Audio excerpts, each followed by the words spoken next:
Who wants to live forever?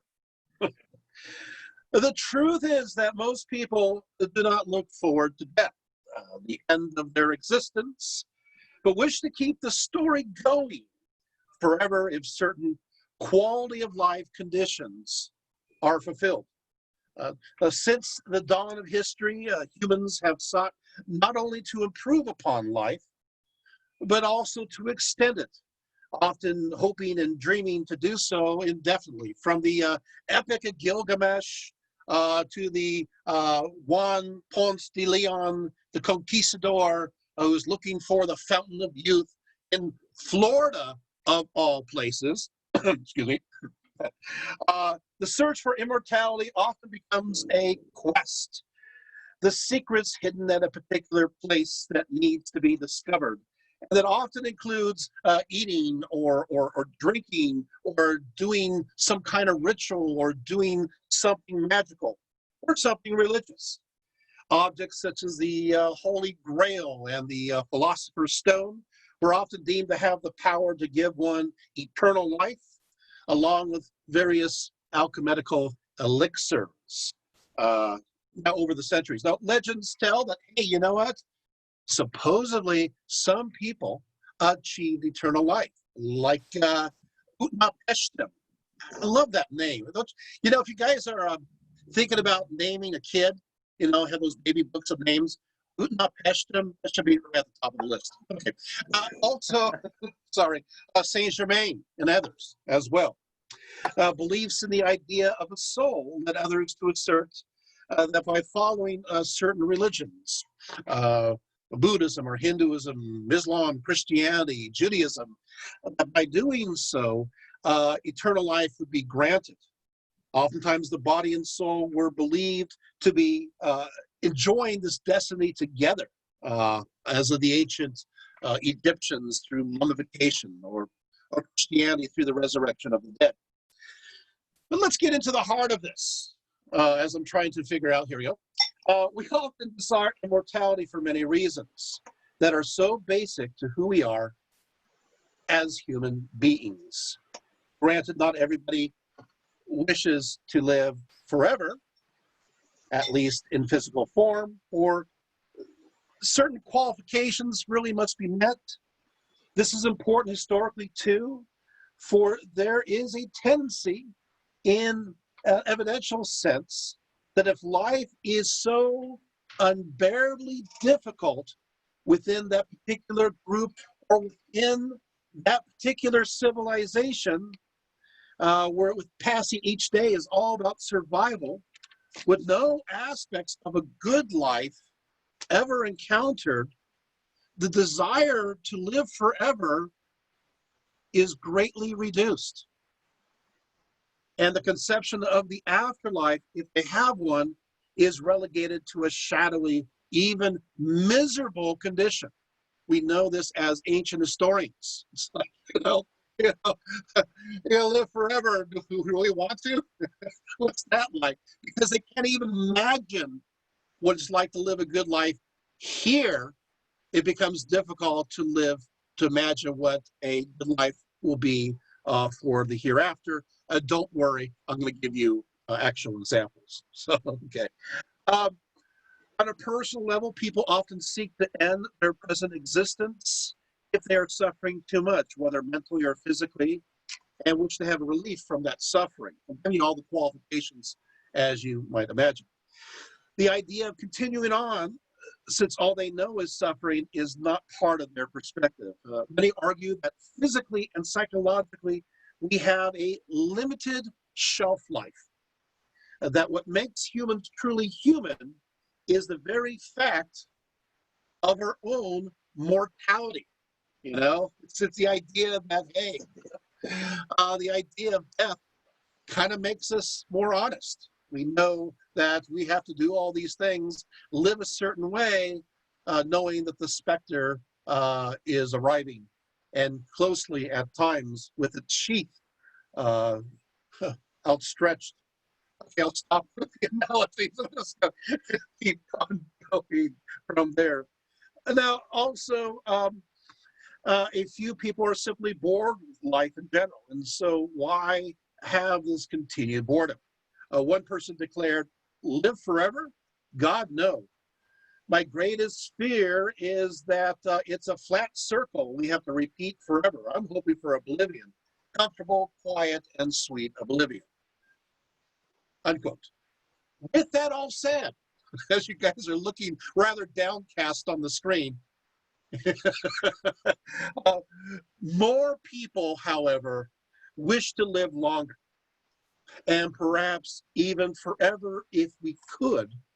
And in this modern age, we are certainly living forever to a certain extent from the perspective of 100, 200, 300 years ago.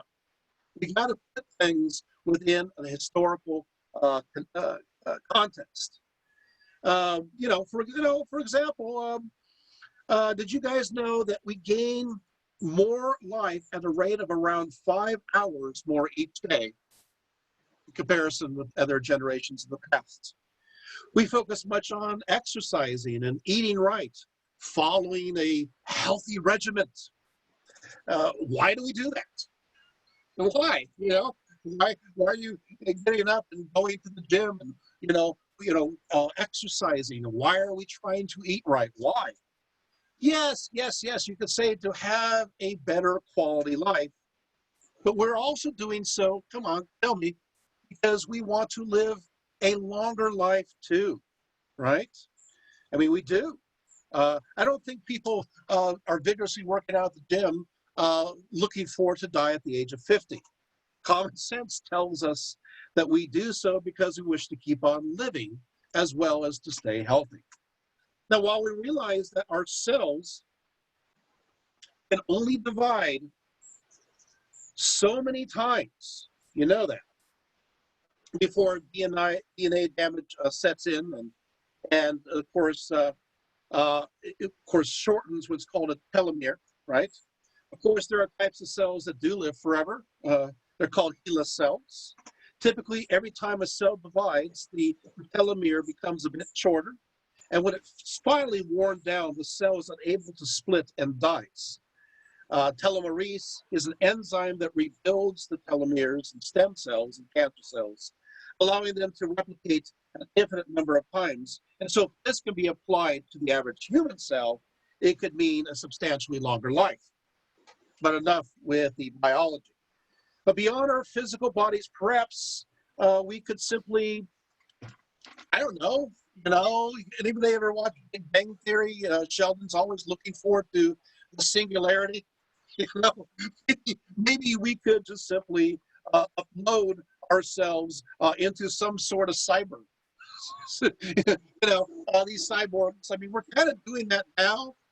We're slowly replacing our organs little by little with artificial ones, artificial heart. And maybe as we are harvesting using these technological advances, maybe eventually we will just become cyborgs, downloading our minds into something that is artificial.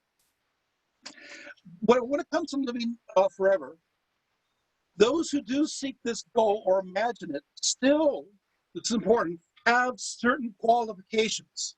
You think that if somebody comes along and says, hey, you can live forever, that you're not going to ask any questions. But you know what? We're smarter than that. We have certain things that we would like to have fulfilled before we say yes to living forever. First, we have to be healthy physically. We want to be healthy physically. We don't want to be in unbearable pain. So the idea of living forever and being in pain is not a comfortable prospect. So that's one. That's an obvious one. For many of us going through life situations, you can see that would be the top qualifications. Yeah, I'll live for a long time or maybe forever, but will I be in pain? Okay, next, second. We have to be healthy mentally, not having dementia or other kinds of mental situations. So we have to be clear of mind before we wish to seek to live or to keep on living.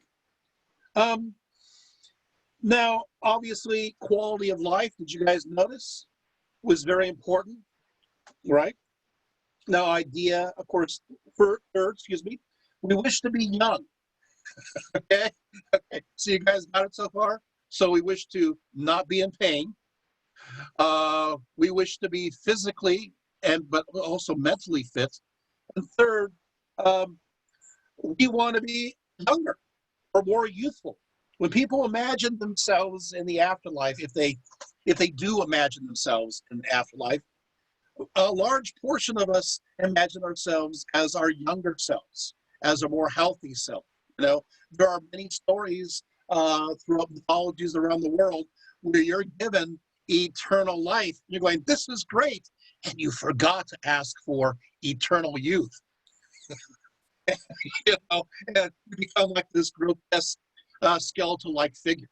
So we want uh, we want to have youth on our side as well.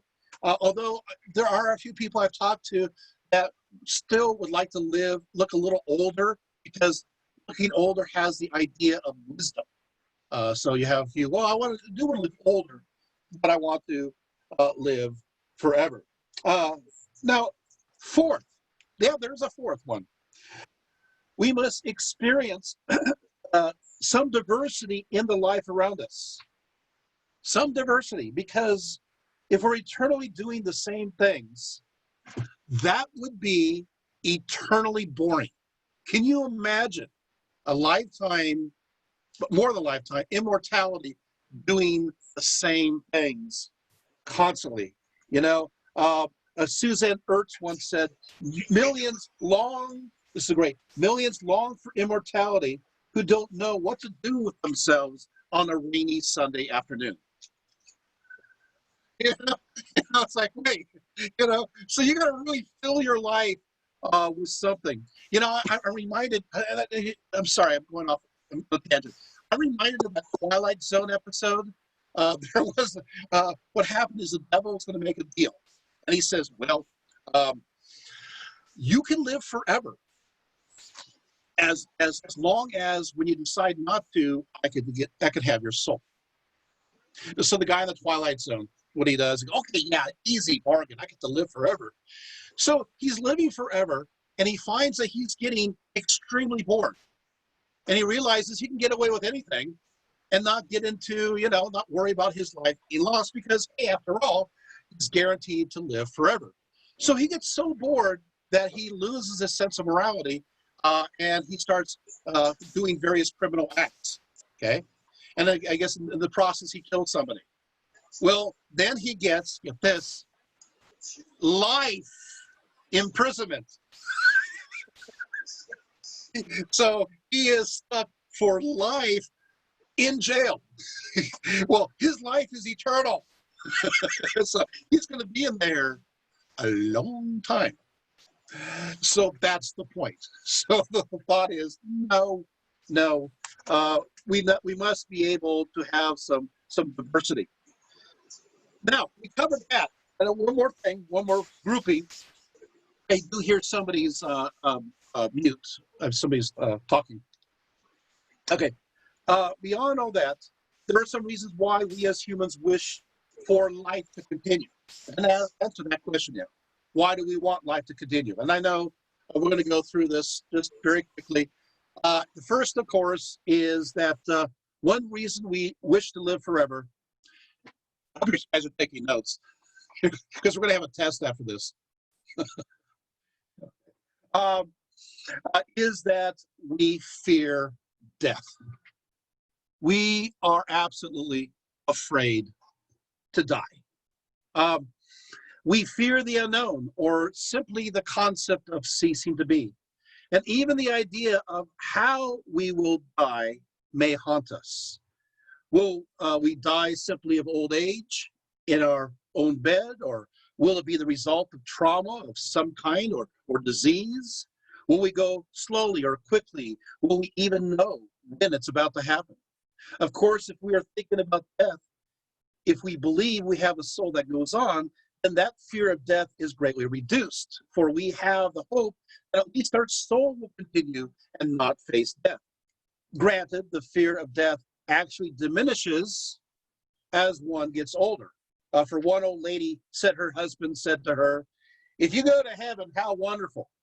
But if you go to sleep, what's wrong with that?" Okay, well, all right.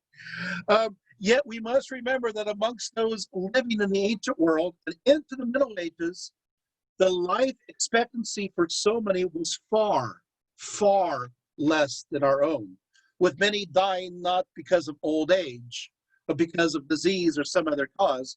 And so they are cut off relatively young in age, at a time when they could potentially have a good life. Death was even more ever present in the minds of those in those days. In fact, I mean, today I know we're going through this virus together, and this is a terrible time, and we're losing so many. But think about the Middle Ages and all those various events, the various plagues, and it was a common sight up through the 19th century to walk along any road and find a corpse laying at the side of the road. That's a common occurrence, even in the United States. It's like, oh, well, somebody dead, disease, bandits, we don't know, carriage ran them over, and the body would just sit there. I know it's horrifying to think about that, but for even children, death was always something that was seen. In this society, we've done a kind of a good job of keeping it quiet, of maybe making it less visible, but it's still an ever-present reality. But in those days, people wish we could live forever because they really are cut off from a chance to have a full life.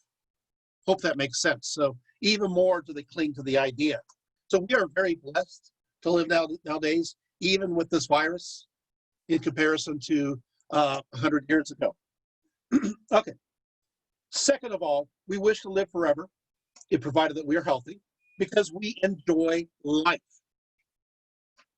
We enjoy the daily activity of living. This is the positive one. The last one was pretty depressing. Okay. So we enjoy having our relationships and eating and drinking and good conversations and listening to music and dancing and reading and smiling and laughing and enjoying the sunrise and the sunset and appreciating the natural beauty that we see around us. We like to feel the warm sun upon our faces and the gentle rain upon our heads. We just enjoy those experiences, and as long as we are physically fit and mentally fit, we want to keep experiencing it. Does this make sense? You guys, right? Is this right? Third, we wish to live forever because of our insatiable curiosity. We are curious people. On a personal level, we wish to enjoy learning new things, traveling to new places, acquiring new skills. On a macro level, we are curious where humanity will progress next and what awaits around the next corner. We don't want to miss out on the next chapter or the next, but we wish to enjoy them all, one after the other, infinitum, right? Even those who wish to live an average life and die physically deal with the curiosity factor. I run into this about my parents all the time. It's like, well, we want to, not live forever, die at 100 or whatever.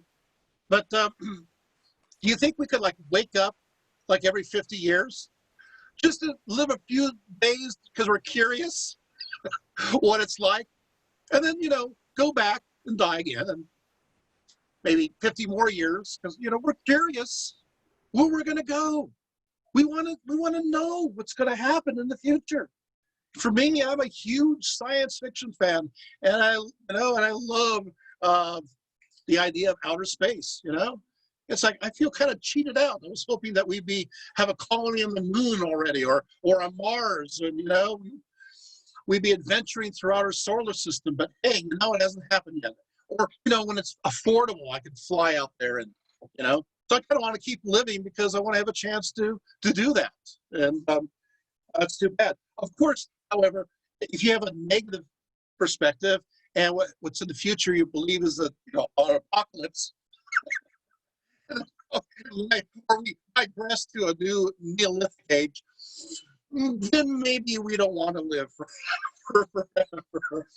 So it's all about that. Okay, and fourth, humanity has built within themselves a survival instinct, the automatic need to survive, even if it doesn't make sense from a philosophical or other belief system, and that's just the reality. Okay, now we've covered all that. Let's go into historical perspectives. But I wanted to make sure you got a nice, good grasp on the idea. I've had some people even recently post saying, hey, only wealthy people who had a good life wanted to live forever. That's not true. It's not true at all. It really depends. There's lots and lots of individual people that wanted to live forever. That's why we have these world religions, that promises living forever. So it's not about just the elites.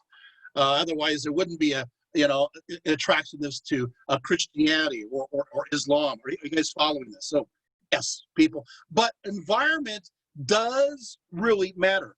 And I'm not going to spend too much time on this, but I got to tell you, people, I studied this. How am I going to summarize this real short? But I will. People in Mesopotamia, life was really bad for them. I'm going to say that. Life was so bad. How bad was it? It was so bad that they thought the gods hated them. They did. You look at their mythologies and you think that, hey, why do they even want us to live? I mean, they're the only civilization that makes an ode to the plague god. They're called the Dust Sufferer. There's others too. These people, they're living a really dark, existence. They are hoping, and we have many letters, even for obviously the elites, but also mythologies talking about the fact that they just want to die and be in oblivion. Sometimes it's positive, like maybe in the end we'll squeak like gnats in this dank, dark underworld. And people are living to be 20 to 30 years of age. Actually, that's optimistic. Life was tough. Let's put it this way. Let's go further. There was a flood that destroyed 2/3 of all the cities in the year 2800 BCE. 2/3. We know that through archaeology. We take a look at the stratums, the flood levels, and we wow, that just wiped out tons of people. The Tigris and Euphrates were so unpredictable. Say they flooded too much, and then we have these dry spells that last forever, and then you have these desert winds. If you guys ever been to Iraq, it's like, what is this? And then of course, to make things even worse, their mythology, of course, supports these darker ideas. You guys ever heard of the Epic of Gilgamesh? That pretty well says what the quest for immortality is in a nutshell. Not to spend, again, too much time, but Gilgamesh, he wishes to seek for immortality. So he goes on this great, gigantic quest, slays Herwawa and has all these other adventures. It's really fun to read. And then he is told that there is somebody who lives forever. His name is Utnapishtim. Again, remember that name. Anyway, Utnapishtim is said to have gained immortality. So Gilgamesh goes to him and asks how he does it. Well, Gilgamesh, which story I will tell in 2 weeks, and Gilgamesh tells how he of all were wise and righteous in the eyes of the gods. And what they did is that the gods decided that humanity was too noisy. I'm serious, too noisy. We were too loud. It's as if they need sleep. Anyway, so they decide to get together and destroy the world.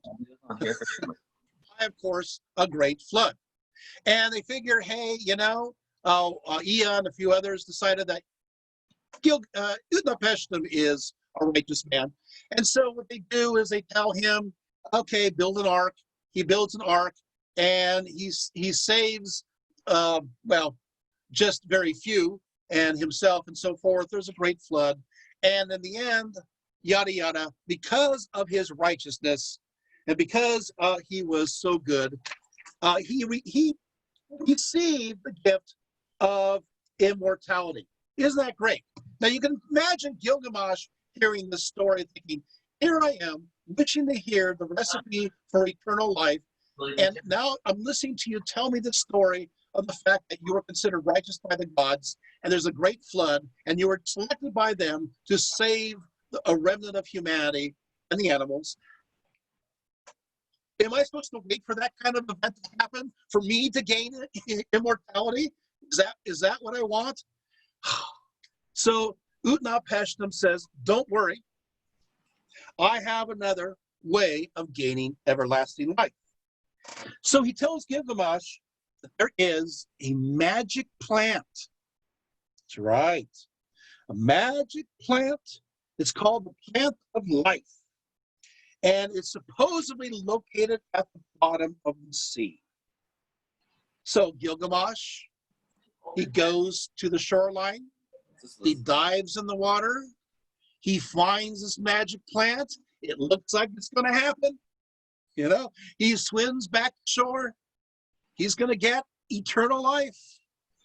As he dries himself off and he puts his clothes on, he puts the plant to his side, and a serpent appears, and this serpent steals the plant away. Interesting that a serpent is stealing eternal life away from Gilgamesh. Okay, so you see the connection there. So he's pretty upset. Very excited. So distraught, Gilgamesh returns to Utnapishtim and gives, oh, can somebody turn off the mic, and gives another recipe for eternal life that you can now try yourselves. Here it is, you guys. I'm going to give you the answer to eternal life. You guys ready? Okay. You ready? Okay. So, Utnapishtim tells him if he can stay awake for 6 days and 6 nights without falling asleep for a millisecond, he can live forever. See, this is something you guys can do. You know, just 6 days and 6 nights. In fact, we can even plan a Zoom meeting like a week from now, you know, and we'll all meet together and celebrate the fact that we're all immortals. You know, yeah. You think that will happen? Can anybody tell me what happens to Utnapishtim? Does he last for 6 days and 6 nights? Could you do it? Yeah. He falls asleep. And so the lesson of Mesopotamia is he says in third person. I always worry about people talking in third person. James is always bothered by that. Anyway, he says, "O Gilgamesh, you were given the kingship. Such was your destiny. Eternal life was not your destiny." So there you have the moral of the story is only the gods can be immortal, not to seek to live forever, and be simply content with one station in life. Is that making sense? So the whole civilization was not, they didn't care. They really didn't. But then we moved to the Egyptians. The Egyptians, that was different. I gotta tell you, I like the Egyptians. You know, really. I mean, yeah, sometimes their gods got a little dark, but at the same time, they really did love their gods. There's reasons for this. Unlike you have the crazy Tigris and Euphrates that are unpredictable, making life unpredictable and strange weather patterns, you got a very consistent Nile that usually operates in a consistent way. Life is more regulated, and the stability in people's life were about 10 to 15 years longer than they were in Mesopotamia. Of course, the Egyptians also bathed on a regular basis. The Mesopotamian civilization didn't bathe that often. Sometimes I read one magic spell. I talked about breaking the idea of their usual once a month bath. And I was going, wait, stop. A bath once a month? Okay, moving right along. But what happens is that you have this idea that, I'll give an example. Amun, he's known as the vizier of the poor and the hungry and the needy. He looked after travelers. He is known to give medicine. I mean, there's definitely positive traits with many of these deities, even though there are definitely negative ones too. If you take a look and read a lot of the letters and inscriptions, there still is this love, and their living life, the quality of life is definitely better. As a result of that, so below, so above. And the idea is, you know what, we kind of want to keep on, this life is not too bad. We kind of don't want it to end. We kind of want to keep it going. And so the Egyptians definitely had a very positive afterlife to a certain extent. I mean, there's a few things that had to happen, obviously. In fact, you have with the Mesopotamia, with hardly any soul at all. I got to tell you, the Egyptians, they got soul. How much soul? 5 parts. 5-part souls. I mean, first of all, you have the Ren. The Ren. You guys? It's R-E-N. If you're writing this down, this is the part of the soul which is connected to the person's name. So upon birth, you're given a name. Your name has to be protected if it's written down. So this is why you have a cartouche around it, right? So your name. The next part of the soul that you have is known as the Shut, S-H-E-U-T. This is, of course, your shadow. So you don't want to have your shadow captured because it could capture your soul. The next is the Ib, I-B, and that is your heart. And that theoretical soul heart is connected to your actual heart. So, when they take all your guts and everything out and put it in canoptic jars, they do leave your heart inside, and that's connected with your Ib because it has to be weighed in the end in the weighing of the heart ceremony. So what they do is they have on the scales on one side a feather, on the other side the heart, and if your heart, if your heart is heavier than the feather, if you are heavy-hearted, then of course you're cast and thrown into the great jaws of Amit to be digested for thousands of years, like Star Wars: Return of the Jedi.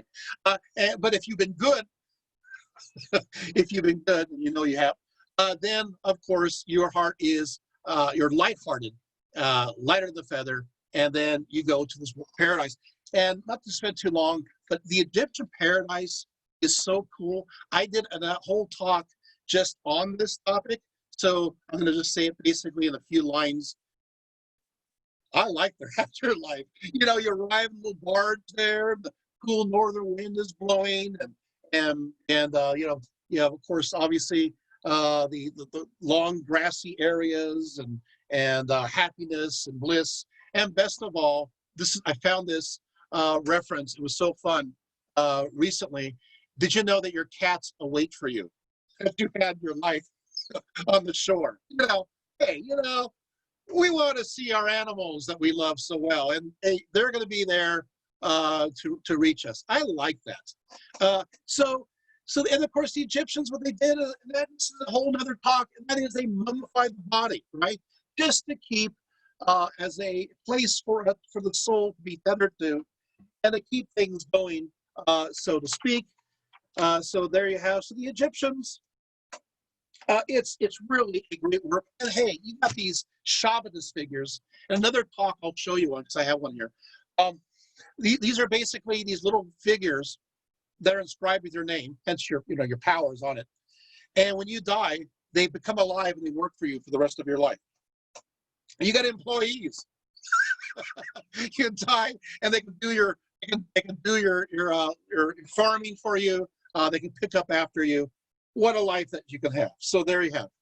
Okay, then of course you're going to have other belief systems that deal with the soul. Of course, obviously reincarnation is a big one, and I won't spend forever on this, but I will talk briefly about it. And that when it comes to Hinduism, basically, after you go through the whole Brahmanism phase, people go, okay, so basically you got a soul. That's called an Atman, not a Batman. It's so funny because when I teach at the university, I have so many students write about, Hindus believe in the Batman. It's like, well, maybe they do, but it's not connected to the soul. Anyway, this Atman, what happens is that basically is that you live your life, and in the circle that's called samsara. So if you live your life, you see I'm making this little circle sign. You live your life, so you're born, you live your life, you do good things. Those are actions. Actions, of course, is the word karma. Did you know there's such thing as good karma and bad karma? So if you do good things, then you die and you are reincarnated again, and you're a little higher up, and you go through samsara again, good actions, you live, you die, reborn, and it keeps going in circles, and then finally, release, moksha, right? Now, if you're bad, it's you get the bad karma thing, and the circle goes the opposite way, goes further and further down, and you're lost into the material realm. But what people don't talk about is that even in that case, people living forever, even in that case, you get these moments where you can, in a sense, live a little bit of heaven, or you can live a little bit of hell, because between each one of those lifetimes, you can go to a heaven-like place, or you can go to a hell-like place. So it kind of balances out. And how long you spend there depends on how good or how bad you were between these lives. So there you have it. You also have various stories. There is a elixir that does lead to eternal life, and that's called Amrita. Amrita. And so you have the story of the churning of the ocean. And in the churning of the ocean, they use a mighty mountain to churn it between those who are the devas, those are the gods, and the asuras. These are like the demon-like deities. And they're churning the ocean, and they're churning it to find, of course, deep below, eternal life, which is Amrita. Eventually, the story is very long and actually goes for pages here, which I will not read to you because that's just too mean. But what will happen is that eventually they reach Vishnu, will take on the form of a female, and he will take up the final, how do I say this, life that arises from this churning of the ocean. And there is Amrita, and the devas participate in Amrita, gain immortality, but the demons or the asuras do not. And so there you have it. Also, there's stories of Soma. Now you're going to have the same kind of thing going on with Buddhism. Buddhism also, not to repeat, also has the idea of karma. It also has samsara, the wheel of life. It also has these same kinds of ideas where you do good things, you eventually are released, except for moksha. It's nirvana. Hey, okay. And you also have the lives in between each one. I got to tell you, the Buddhists, they have interesting hells. I won't go through them all. They have 8 cold hells and 8 hot hells, according to many of them. You could ask me later on what those are about. But, you also have the idea of a happy place. Now, as you know, in Buddhism, the idea is obviously this Atman is illusion. We don't have a soul. It's just a collective package and breaks apart. But apparently, here we go. We're running right into our theme. Here we go. Running. Here we are. And that is, people want to live forever, and yet they don't like the idea of being in complete oblivion.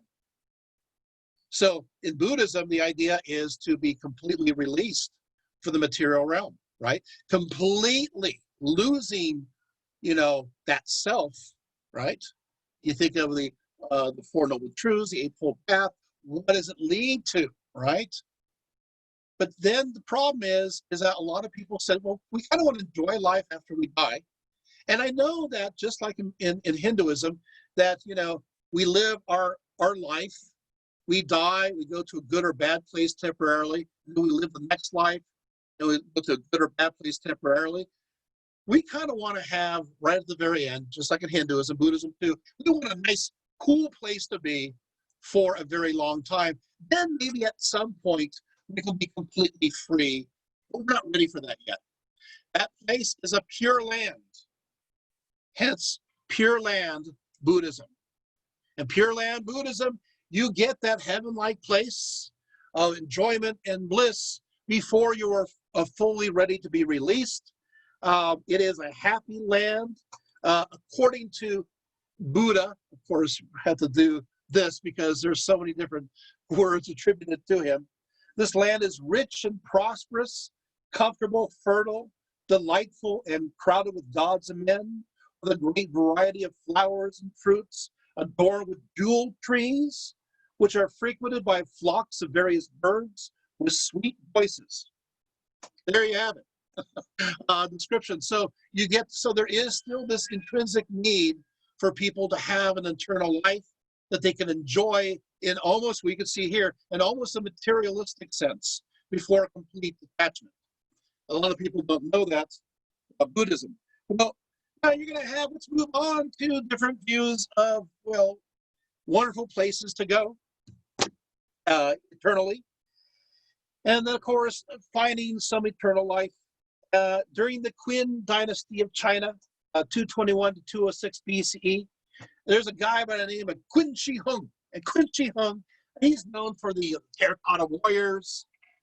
He's known for the Great Wall of China, although he really didn't do all of it. There was really built in pieces before that time, and he's kind of filled in the dots, but whatever.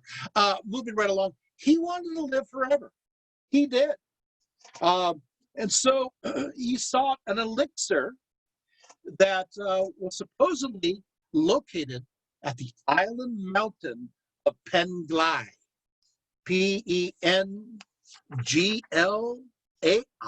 Penglai. The island mountain Penglai was said to be free from all pain, and never did winter make cold upon her slopes. Here the immortals enjoyed great banquet upon this great white mountain, with no matter how much one ate, one's rice bowl or wine glass, rice wine, was always full. And of course, magically refilled. Immortals lived here in great luxury within palaces made out of gold and platinum. Wealth was everywhere in abundance, with jewelry growing from the trees. Does it sound familiar? The Buddhist one? Other trees could heal any disease if only one ate of their fruit. In fact, eating of that fruit could provide eternal life. Well, that sounds like a Judeo-Christian concept. Well, here it is in Penglai. Sounds like a great place for a resort, doesn't it? Come to Penglai. Enjoy the sun. Enjoy the island. Enjoy the fruit. Okay, I'm stopping. Oh, brand new fantasy island. Okay, so what happened is Qin Shi Huang, he heard about this mythical island. He heard about it from a certain Anqi Sheng, Sheng. Now, there is a record of Anqi Sheng who did supposedly visit his court, and he stayed there for 3 days. And he told all about this place that supposedly he was from, and that he had eternal life. Well, Qin Shi Huang wants everything. So he sent Khufu off to Khufu. By the way, he is a Taoist alchemist. He sent off to the eastern seas, to the island mountain of Penglai. And he set off on the journey in the year 219 BCE, having 60 ships with him, an estimated crew of about 5,000, supposedly. Then, of course, didn't find anything. There was supposedly a big monster that got in the way. I got to use that one too. If things get too impossible to achieve something, I can always say, a big monster appeared to block my way.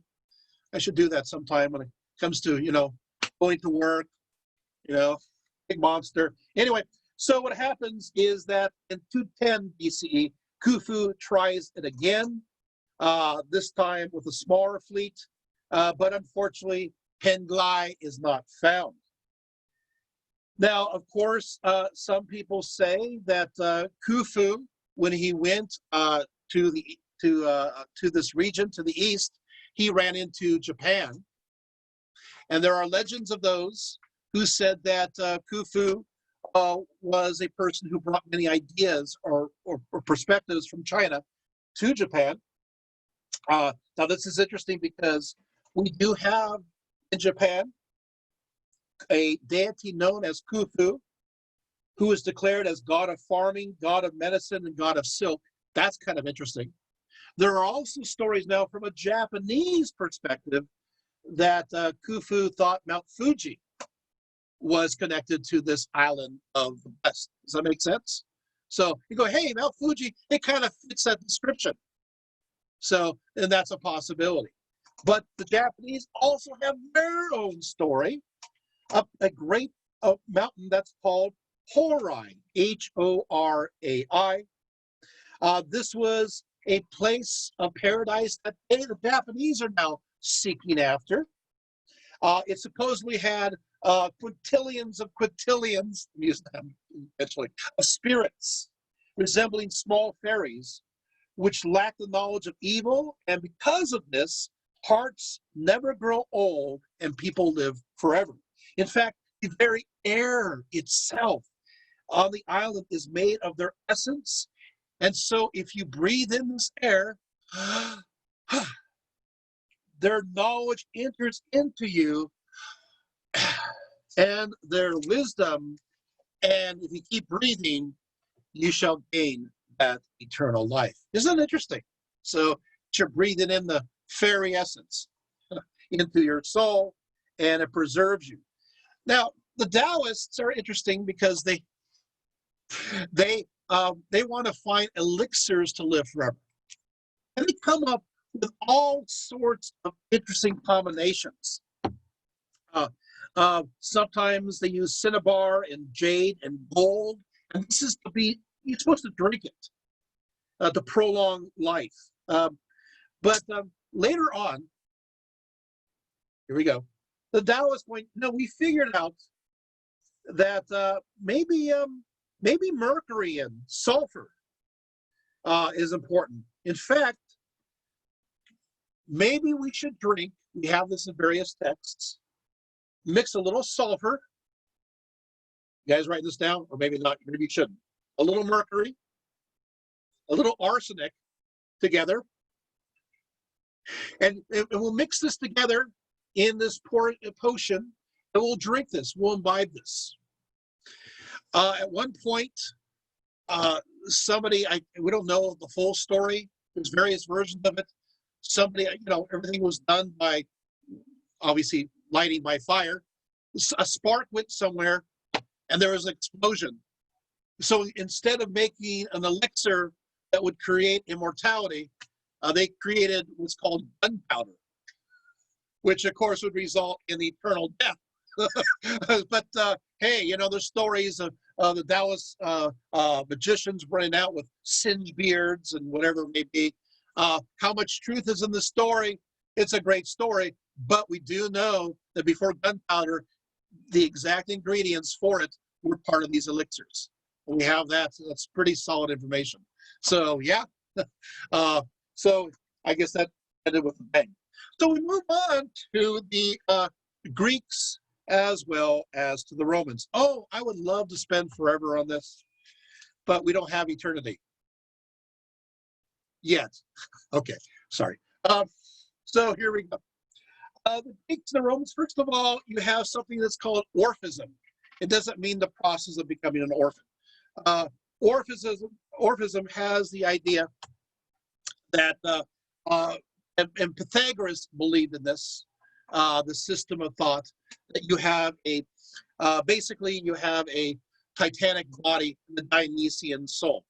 But you would actually bury people with these little tablets, a lot of them found in southern Italy and Sicily, that have on it, after you die and you believe in the system, it gives you a little roadmap and guidance of what you're supposed to do. So it's kind of like, okay, so you make a left at the palm, you go straight here, and avoid the waters of Lethe, Lethe.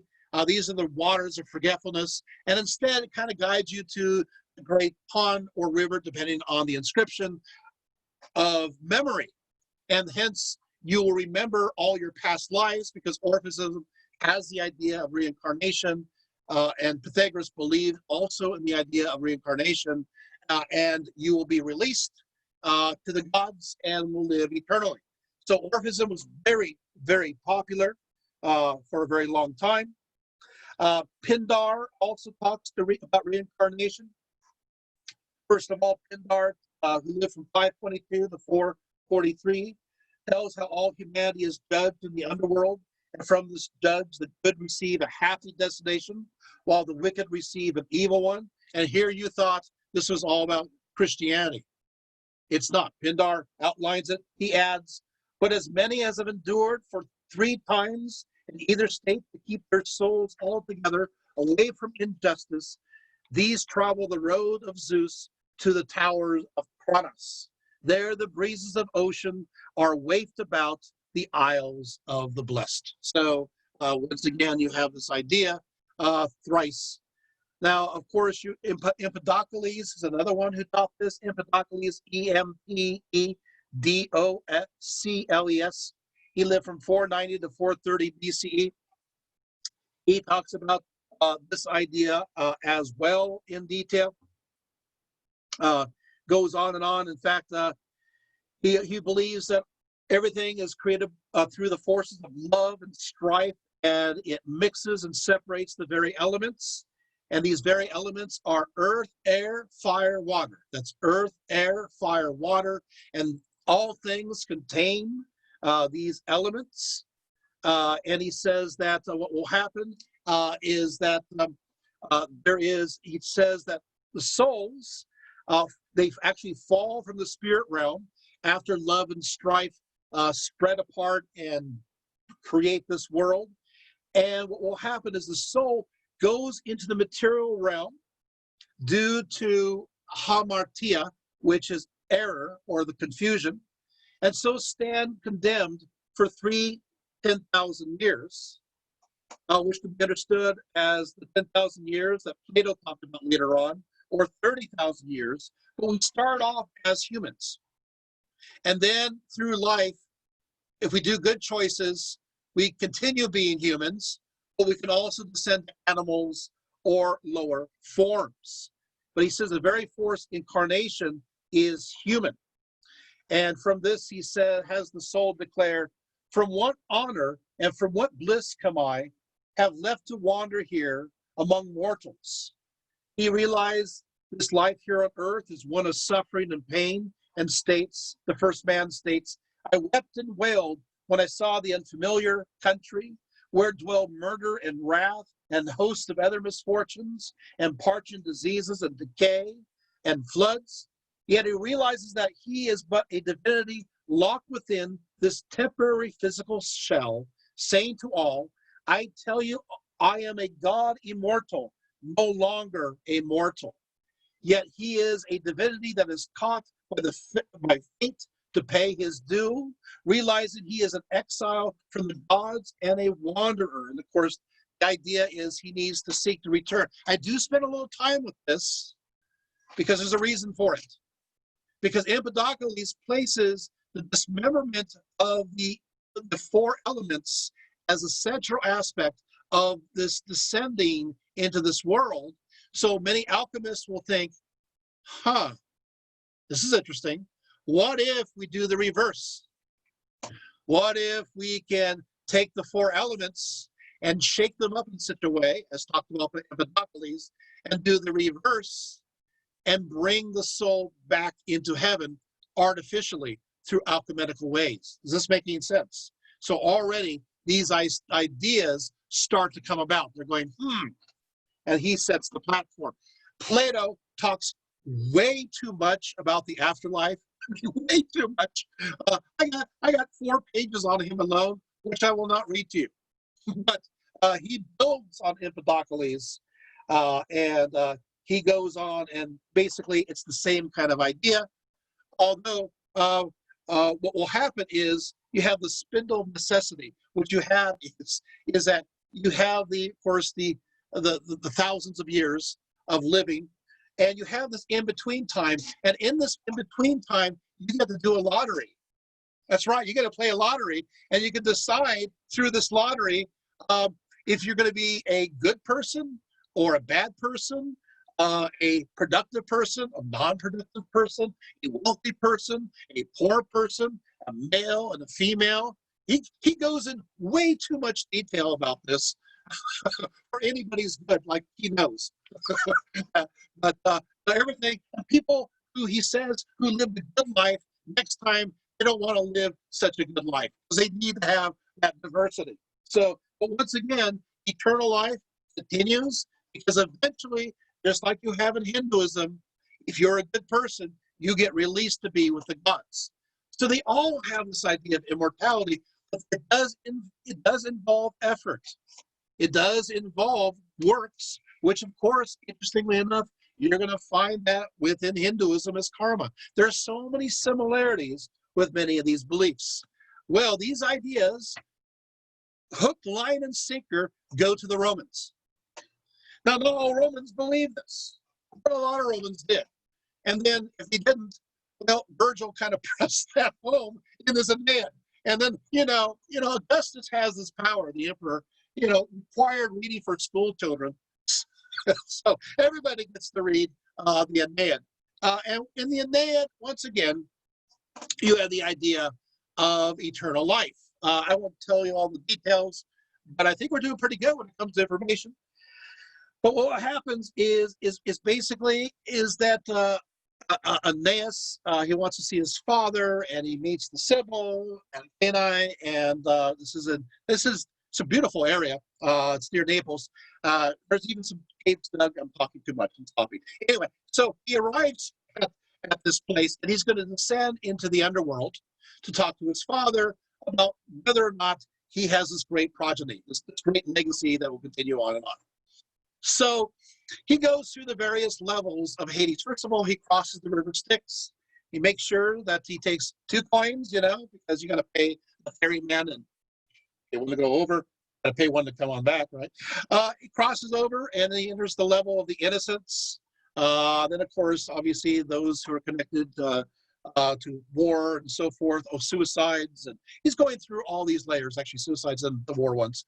Finally, he gets to the great judge, or judges, and what will happen is, in some cases, it's Hades and Persephone. There's various versions, but what will happen here is that there are 2 paths you can go on.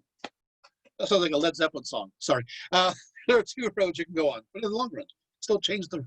Okay. So anyway, so what happens? There's 2 paths. One side leads to Tartarus, and that's the left side, and the other path leads, obviously, to Elysium, the good side. So so if you did good things, actually, I'm going to start with the bad news. If you did bad things, if you were bad in life, and you didn't manage to get stuck in some of these levels on the way down, don't let your head hit on the way down. What will happen is you go to Tartarus, and you have to pay for all the evil that you did for the next 1,000 years. This is a long time. However, good news, you don't always have to be stuck there. If you're not really bad, you could be there for a shorter amount of time and then have a transfer over to the happier side on the other side, or in some cases, a holding place after the 1,000 years have passed. Does that make sense? But meanwhile, during this place in Tartarus, you know, you get the whole thing of pouring molten lead down people's throats. Sounds like the Acts of Peter. You have all these torturous things going on, fire and floods and so forth. In fact, I'm going to go ahead and kind of read a portion of the Aeneid. Okay, you guys said yes. You all said yes, we want to hear the Aeneid. I love the way this is done poetically. Person really worked with the Latin well. He says as follows, the Tartarus. This is Aeneas done by a very good English translator. Nor death itself can wholly wash their stains, talking about Tartarus, but long contracted filth even in the soul remains. The relics of vice they wear, and spots of sin obscene in every face appear. For this are various penances enjoined, and some are hung to bleach upon the wind, some plunged in waters, others purged in fires. By the way, purged, purgatoria, the idea of purgatory comes from that. Purged in fires, till all of the dregs are drained and all the rust expires. All have their manes, and those manes bear the few so cleansed to these abodes repair. And breathe in, apple fields, this soft Elysian air. Then are they happy? So there we have it. So you get there's the transfer. So now we get to the good side. If you're good, you go to this happy place for the next 1,000 years. Happy, happy, happy. So you get to live a nice, happy life, just like, wait a minute, that's like a Pure Land Buddhism. I know. Interesting. Anyway, what will happen is 1,000 years, right? Then are they happy when by length of time the scurf is worn away for each committed crime, no speck is left of their habitual stains, but the pure ether of the soul remains.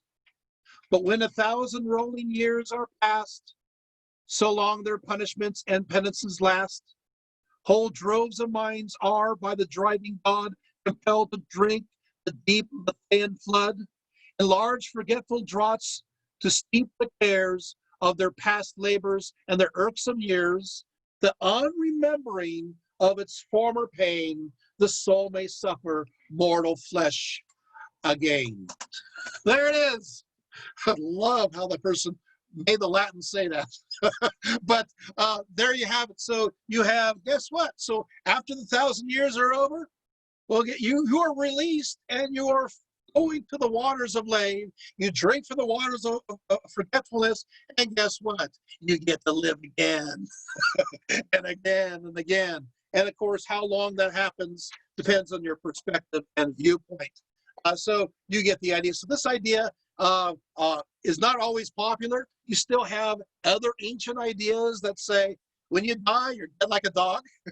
Or you still have the ideas of some shadowy afterlife that you see so much in funerary epitaphs as well as the art. So you still have these other viewpoints. It's not a monolithic perspective. But just this is amongst the chorus of conversation when it comes to the afterlife. And there's so much to it.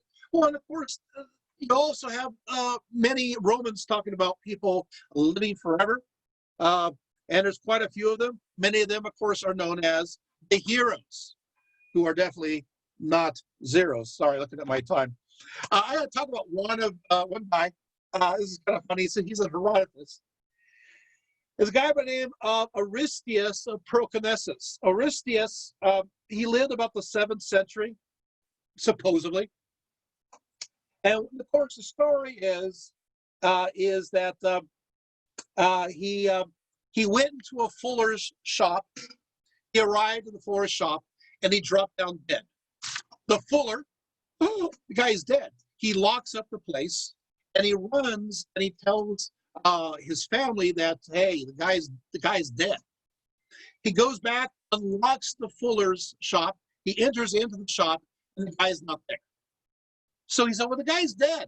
Well, according to Herodotus, he's looking around for him, and a person from Cyzicus said, no, I met Aristeas on the road to Cyzicus and just spoke with him.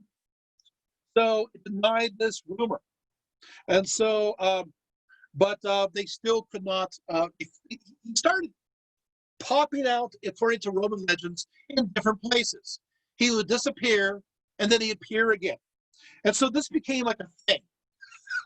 He drop out of time and appear again. About 240 years after his death, he appeared in southern Italy, supposedly. These rumors and stories. And he said that he wanted a statue placed of him by Apollo because he had been traveling with Apollo during this time. So you would have these sightings of Aristeus, much like you have sightings of Elvis. Sorry. And this poor guy would be popping up all over the place over the centuries. And so, of course, this gives also, you may not know it, but Nero died. Did you guys know that apparently Nero came back to life, wanted to regain his kingdom? So people are into these kinds of stories. Obviously, the Romans believe in something that's called ambrosia, which is obviously his immortality. This ambrosia was from the horn of a magical goat named Almathea. I would like to have, I decided, I think I'd like to have a magical goat. Well, that'd be great. Just have to go outside here, eating cans, doing magical things, giving me immortality. It'd be worth the goat and destruction, right? And they also, pull my weeds in my yard right by the roots, so. Okay. Sorry, I'm just goading you guys on. Moving right along. These jokes are awful. So what happens, of course, Achilles is either sometimes dipped in the river Styx, but sometimes covered in ambrosia. You leave the heel, and that doesn't go very well. In the end, trampled underfoot, moving on. Greeks and Romans, when it comes to alchemy. Now, you're going to have a figure that is known as Hermes, who is believed to be an actual man, genius, connected with Moses and Pythagoras. He wrote down his ideas and perspectives. And according to many, they believe he came up with a concept known as the Philosopher's Stone, able to give eternal life. Now, the Philosopher's Stone story also goes to, is written about by a certain, and I love his writings, but nobody ever reads them anymore. His name is Zosimus of Panopolis. And old Zosimus, he lived in the 3rd into the 4th century. He's a Gnostic mystic and an alchemist. And he talks about also this idea of the stone having certain magical properties. And he talks about, it's always now in connection, thank you very much, Empedocles, to the concept of the 4 elements of earth, air, fire, water, and the belief that they are all related to a primary source, the first material or element. And so the pursuit to everlasting life was through alchemy, an effort to tap into this spirit or energy of all nature in all things. So this story goes on to a guy by the name of Jabir ibn Hayyan in the 8th century, who is also in search of this philosopher's stone. He asserts that it has to do with the 4 elements. Fire was both hot and dry, earth cold and dry, water cold and moist, air hot and moist. He theorized that every metal was a combination of these 4 principles. And from this premise, he said that we could develop a way to mix these elements and to extract or create or transmutate the essential element. And he called that which can help create this an elixir, from which we get the word elixir. And so he said that metals like gold and silver are hidden away in various alloys. Jabir himself is believed to be the inventor of aqua regia, which, by the way, is still used to clean gold. So you have that. Oh, okay, and moving right along. Sorry, go here. Oh, my pages were mixed up. You got to watch out for that. I can be telling you something completely different. I'm just kidding. So what happens from that is that also this elixir is sometimes connected to a dry red powder. Some people say it's red sulfur. I'll just kind of throw that one out.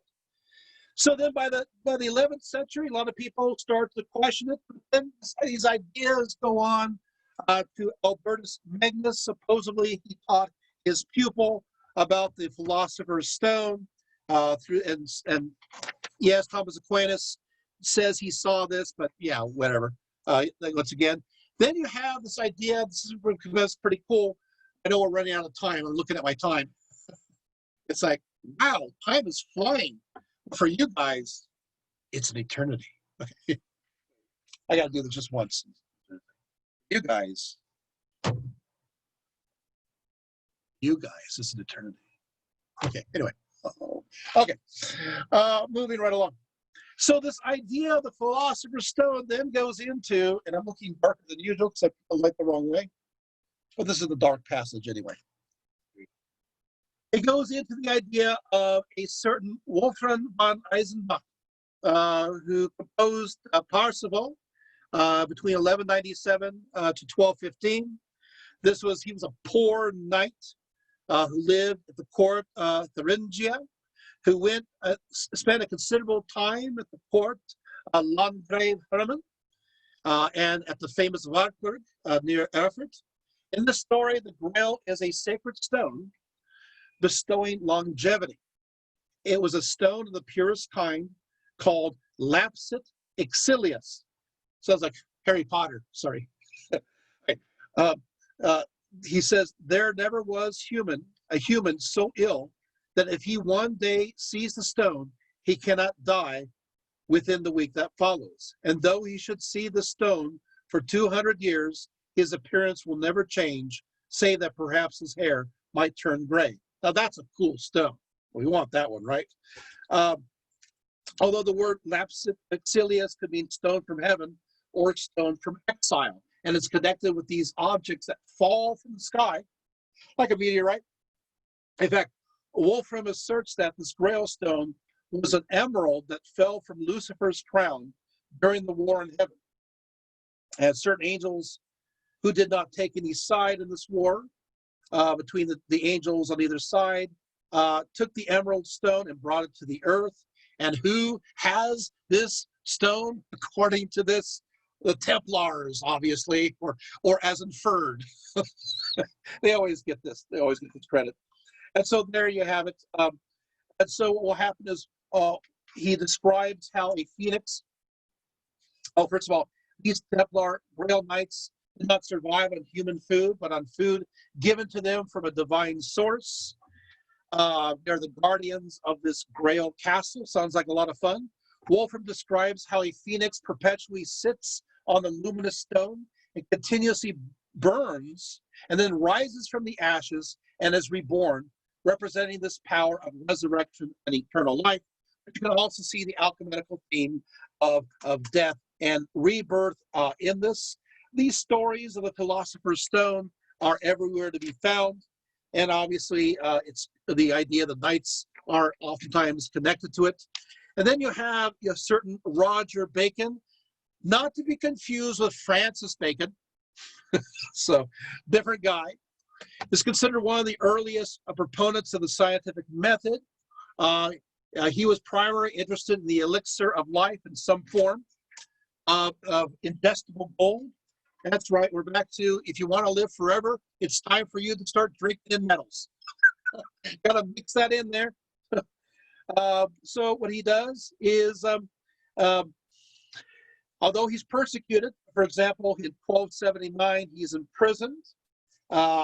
Amongst his writings, he does talk about a philosopher's stone as well. And so you have that too. You have a certain Arnold de Villanova, who also got himself in trouble. Now, here we go. You guys ready? Oh, no, I'm going to tell that later. I'm sorry. So he also believed that in this idea of resurrection and the afterlife. You have, here it is, Trithemius lived 1462 to 1516, excuse me. On his deathbed, I think this is pretty funny. On his deathbed, he dictates a recipe which was said to preserve mind, health, and memory. I love the fact that the guy is on his deathbed. It's like, why aren't you using this? Otherwise, would you not be on your deathbed? I'm just saying this. And so basically, you guys have to have this. You got to have columel, gentian, cinnamon, aniseed, nard, coral, tartar, and mace. You take 5 grams of it every morning and every night, mix with wine during the first month. And during the second month, you take it in the morning only. And then the third month, 3 times a week. And you will gain eternal life. There it is. It is that easy all this time. You thought, oh, you're not going to give me any answers here. You also have Paracelsus, who is a very difficult man. He also talks about the idea in nature that you have mercury, sulfur, and salt. And basically, these 3 elements, sulfur, mercury, and salt, contribute to the poisons in all diseases. So the idea is that we need to take a little of it, of each one, to become immune to all poisons of life. You guys got it? So it's like, so if they're the poisons of life, you take a little bit at a time, because these elements are connected to all things in the 4 elements, and you will live an everlasting life. He says, this is easy to prove. Yeah, right. So he says, look, I'm burning a piece of wood. The fire is the work of sulfur, the smoke of mercury, and the residual ash is salt. See, he has it all figured out. So if we just ingest this, we can live forever, as the microcosm as well as the macrocosm. So he comes up with some pretty interesting ideas there. I'm going to mention one more before I jump into maybe one more slight topic, but I'm not going to spend too much time on it since I have 5 minutes. I want to mention Alessandro Cagliostro, Caglistro. He lived between 1743 to 1795. So I want to read this probably because I have a sense of humor. This is his remedy for everlasting life. I'm going to tell you this, and I'm going to tell you before I tell you this, please do not try this at home. And in fact, as I'm telling the formula, I want you to imagine what is happening to the person who is trying to do this, okay? Because he describes the various phases, and you realize what's, okay. So he says as follows. First of all, you're going to have to, let us now turn to the secret of physical regeneration. A retreat of 40 days. So basically, you get a 40-day retreat because we can all afford. So just imagine, if you will, you're taking time from work and you're going to take 40 days off. So, right? Just think of it as a manner of a jubilee. Actually says this. But you can only do this every 50 years. So apparently, you can only do this once, and then person's over. You have to begin at the full moon of May, because everything starts in May. In the company of one faithful person. So you're going to choose somebody to be with you. Just think to yourself, who would you like to be with you as you're going through this process? Okay, now you must fast for 40 days, drinking May dew. Now, how do you drink May dew? What you do is that you collect dew from sprouting wheat with a cloth of pure linen. You guys got that? Okay. And of course, obviously, you can in addition eat new and tender herbs. Now, of course, you want to start off your 40 days with a large glass of dew, and you want to end those 40 days with bread. You guys got that? Now, what you want to do is, after this time, you got to start to drink what's called the balm of Azoth. Obviously, this is mercury. So you're going to drink some mercury. You have to drink this mercury, he says, in the morning and evening, beginning with a dose of 6 drops and increasing by 2 drops daily until the end of the 32nd day. That's a lot of mercury. At the dawn, which follows thereafter, renew the slight bleeding, then take to your bed and remain in it till the end of the 40th day. On the first awakening after the bleeding, take the first grain of universal medicine. Of course, universal medicine, it's a combination between mercury and gold.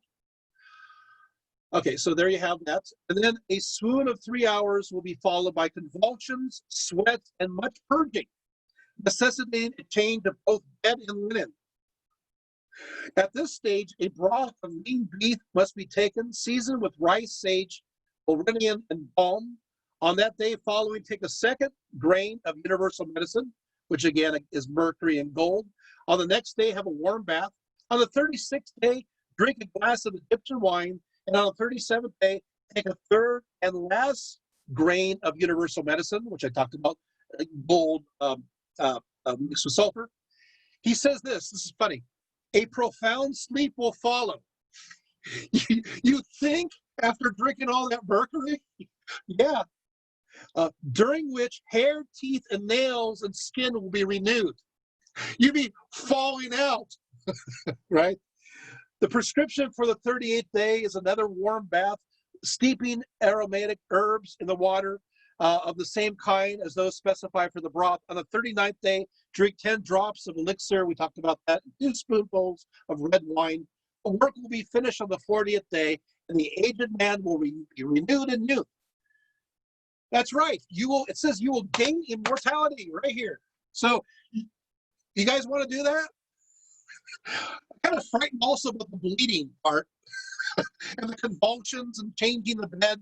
You can imagine as you're reading this that somebody must have tried this and it's having some effect on the body.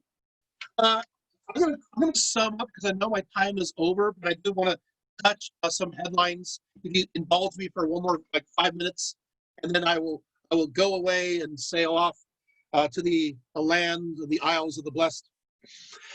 People also sought after the fountain of youth, and this goes all the way back. Herodotus mentioned the fact that people believed in this, especially in Ethiopia, that people lived longer by bathing in this one particular fountain. This goes into the Alexandrian romance, and then it goes into stories that are very popular in Islam, about the servant of God that lives forever and basically tells Moses what to do. That is in the Quran. If you want to read it, it's Surah 18, 65 to 82. So you do have immortals within the Quran. Of course, the fountain of youth idea spreads and to Spain. And then obviously you're going to have stories of the discovery, or looking for, I should say, the fountain of youth in, of all places, Florida. In fact, the reason why people explored Florida was to look for the fountain of youth. Did they find it? People are still looking for it today. I don't think it's happening there. You're going to have concepts also of life everlasting within Judaism. You're going to have Enoch, who walked and was not, and he continued to live. And he became, in some stories, a great celestial angel or chief of the archangels. Various stories connect with this. So obviously he lives forever. You have Elijah taken up in the fiery chariot. So you have that. You do have kind of a shadowy idea of the afterlife, that being Sheol. And below you have, the area of, it's not too happy. That's the place where the worm dieth not. And you have the other place in Abraham's bosom where it seems to be good.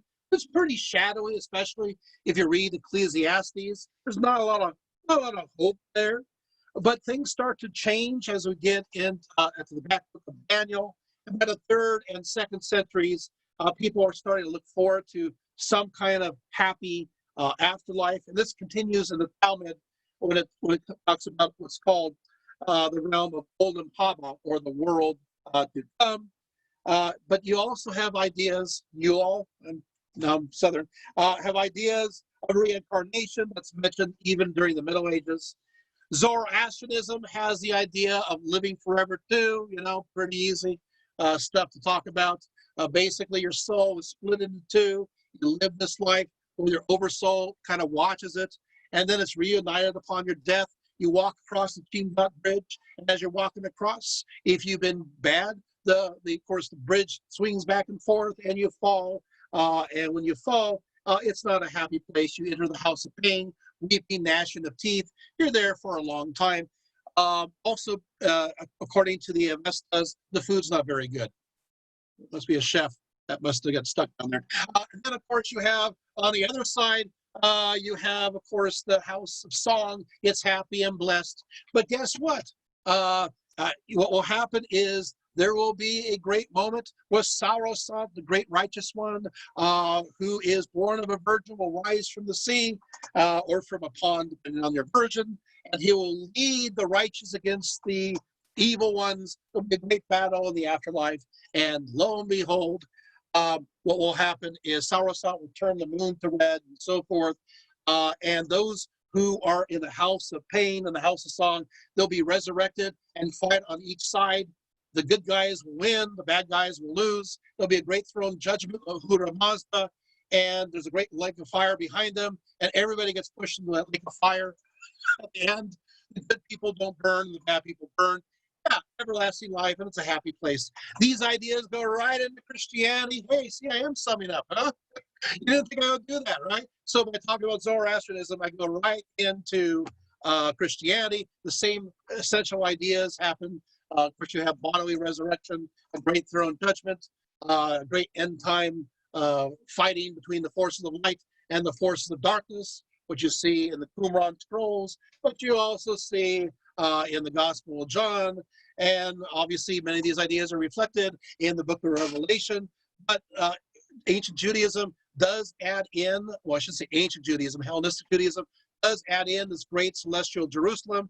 That idea also becomes incorporated in Christianity. We have this gigantic pyramidical structure that stands after the destruction of the previous earth.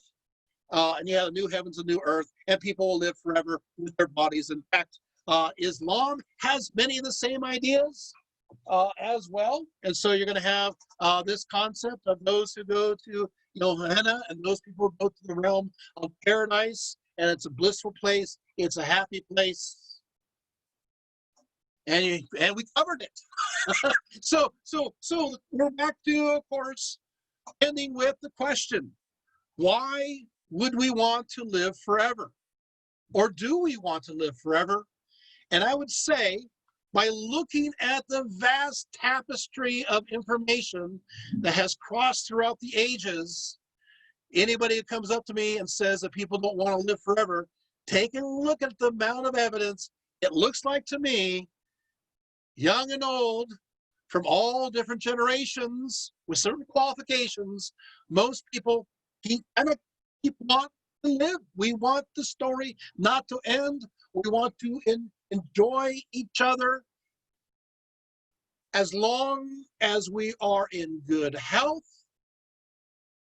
mentally and physically, as long as our quality of life has a nice diversity to it, as long as we stay curious and not become hardened of heart, and as long as we have this survival instinct in us, we want to live. Thank you. Yay. So I'm going to go ahead and do my usual, I always do the picture of everybody. So if you guys want to turn on your screens, you can. Flights found at Gmail. Oops. So and they'll open up for questions. So we got lots of people showing there. Let's see. So okay, all right. One. Okay. And is anybody? Oh, there's one more page. I'm turning the page. Sorry.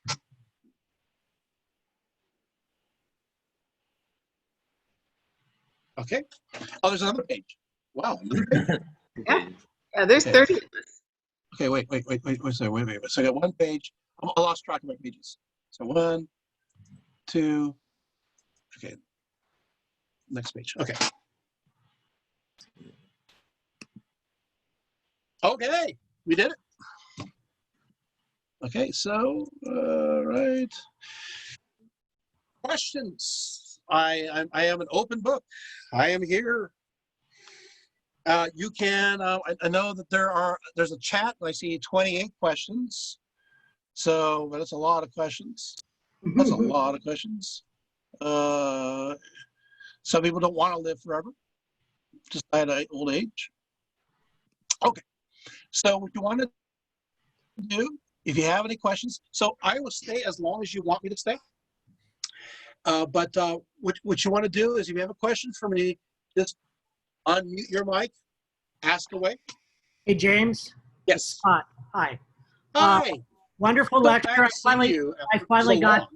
Yeah. Well, I don't think we've ever met. Yeah. On Facebook. So you mentioned that they was it Empedocles you were talking about when you talked about the elements is descending into matter? Yes. And then so it sounds actually quite a few places, but yeah. Yeah, it sounds to me like the idea of sending them back was the beginnings of alchemy.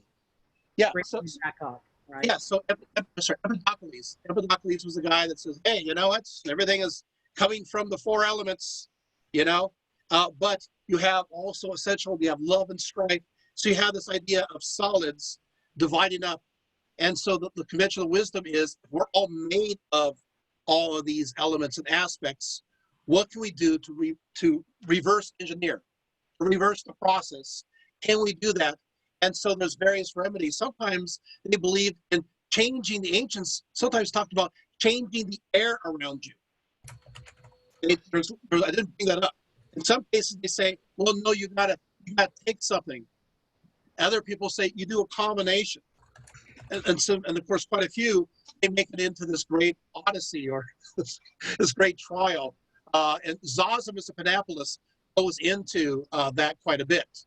The various kinds of rituals that they have to do in order to attain to this resurrection, or I should say regeneration. Yeah, great question. Thank you. So, Empedocles. Anybody else? Since you were talking about heaven and hell, and you brought it up, Sure. I was wondering do you have enough on the different aspects of heaven and hell around the world that you could do talks about it in the future? Absolutely. It's in fact I've actually done I have so much on heaven and I have so much on hell.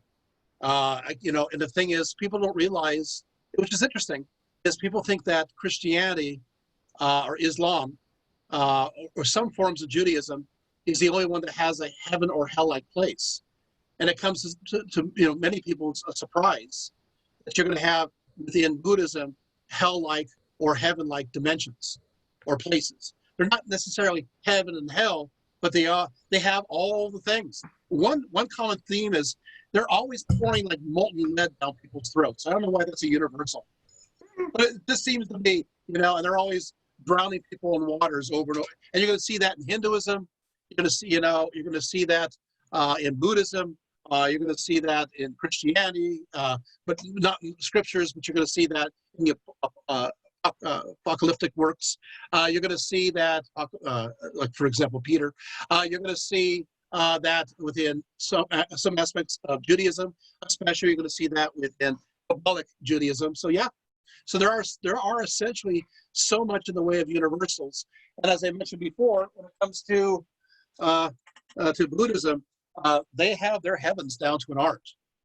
And also there's so many different varieties of Buddhism, and there's so many very distinctive heavens or hells, but you're also going to have Buddhists who don't believe in any heaven or any hell-like place before being released through nirvana. Remember, after nirvana, there is no heaven or hell-like place. You're out of here completely, No, actually it depends if you're Mahayana or Theravada, right? if you're Mahayana Buddhist, which houses most of these heaven-like, hell-like places, there's always still, you in a sense, you don't lose, you become part of everything. But if you are an arhat, connected to the ideas related to Theravada Buddhism, then they even say, I don't even want to have a residue left of me. I want to cease to exist. I inherited, one of my students was a Theravada priest. And I don't know why he did this, but at the end of the semester, he gave me his journal of his process of becoming a priest. And he wrote it in English. And I'm like, oh, no. I said, you should have this. I mean, this is yours. He's all, I don't want to be attached to it. That's the whole point. So I'm giving it to a professor so you can enjoy it because I don't want to be connected to it. And I'm reading through this, and it's like this desire to be absolutely, he says in his own right words, absolutely extinct. I don't want to exist, nothing, not even a residue. So every now and then you come across somebody who doesn't want to continue on within a religious system, and certain aspects of these religious systems support those notions. With that said, a lot of people, even when the religion professes not to have those ideas, they say, can we sneak this in? Between our lives, whether it be Buddhism and Hinduism or Jainism, can we sneak in a heaven or heaven-like place just for a moment so we can like a break, like a cigarette break or something in the eternal life in between the karmic lives? So, and then of course at the end, shouldn't we have some kind of big celebration, before we, are released? So we're humans. But I also see a tendency that people who enjoy life more tend to have these ideas in societies as well. Yes, I'm talking too much. Any other questions?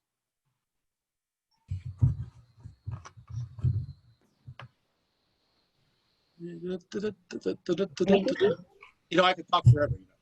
Do you have an opinion on why it's always mercury? A mercury is a fluid-like substance. Used to be called quicksilver. Yeah, so quicksilver, so it has, yeah. It's a metal and a liquid. So it's a very unusual. Very, very magic. We have a goldsmith here.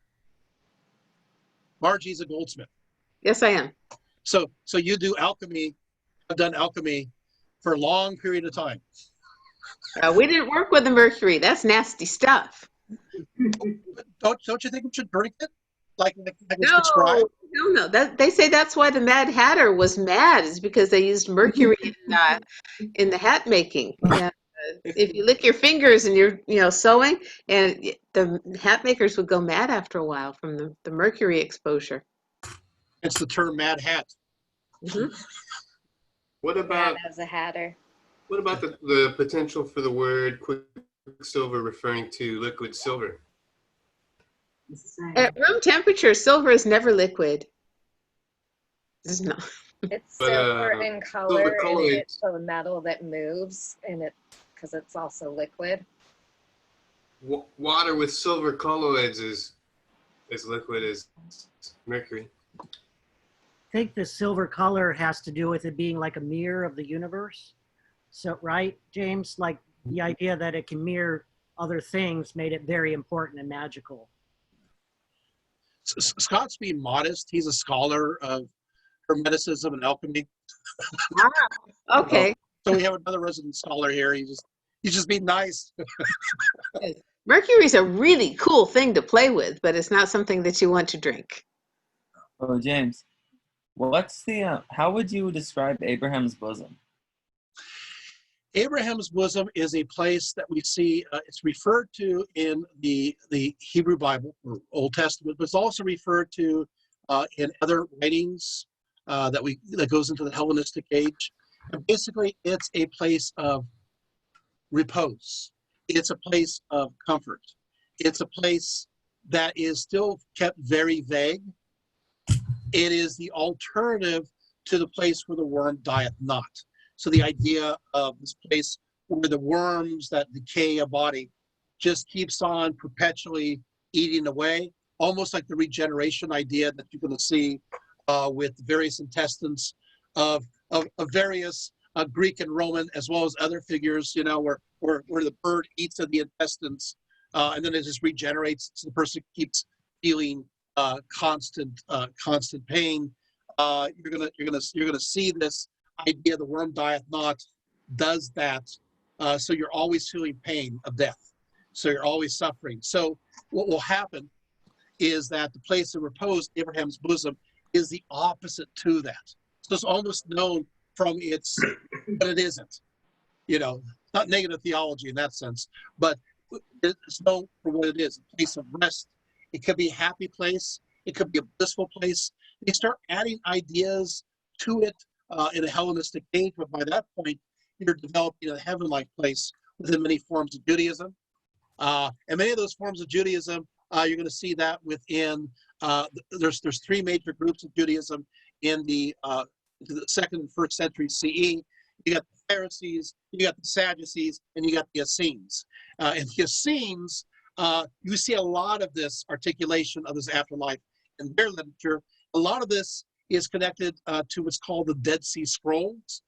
And so it will go into more depth where all of a sudden Abraham's bosom, in a sense, opens up into the realm of this paradise.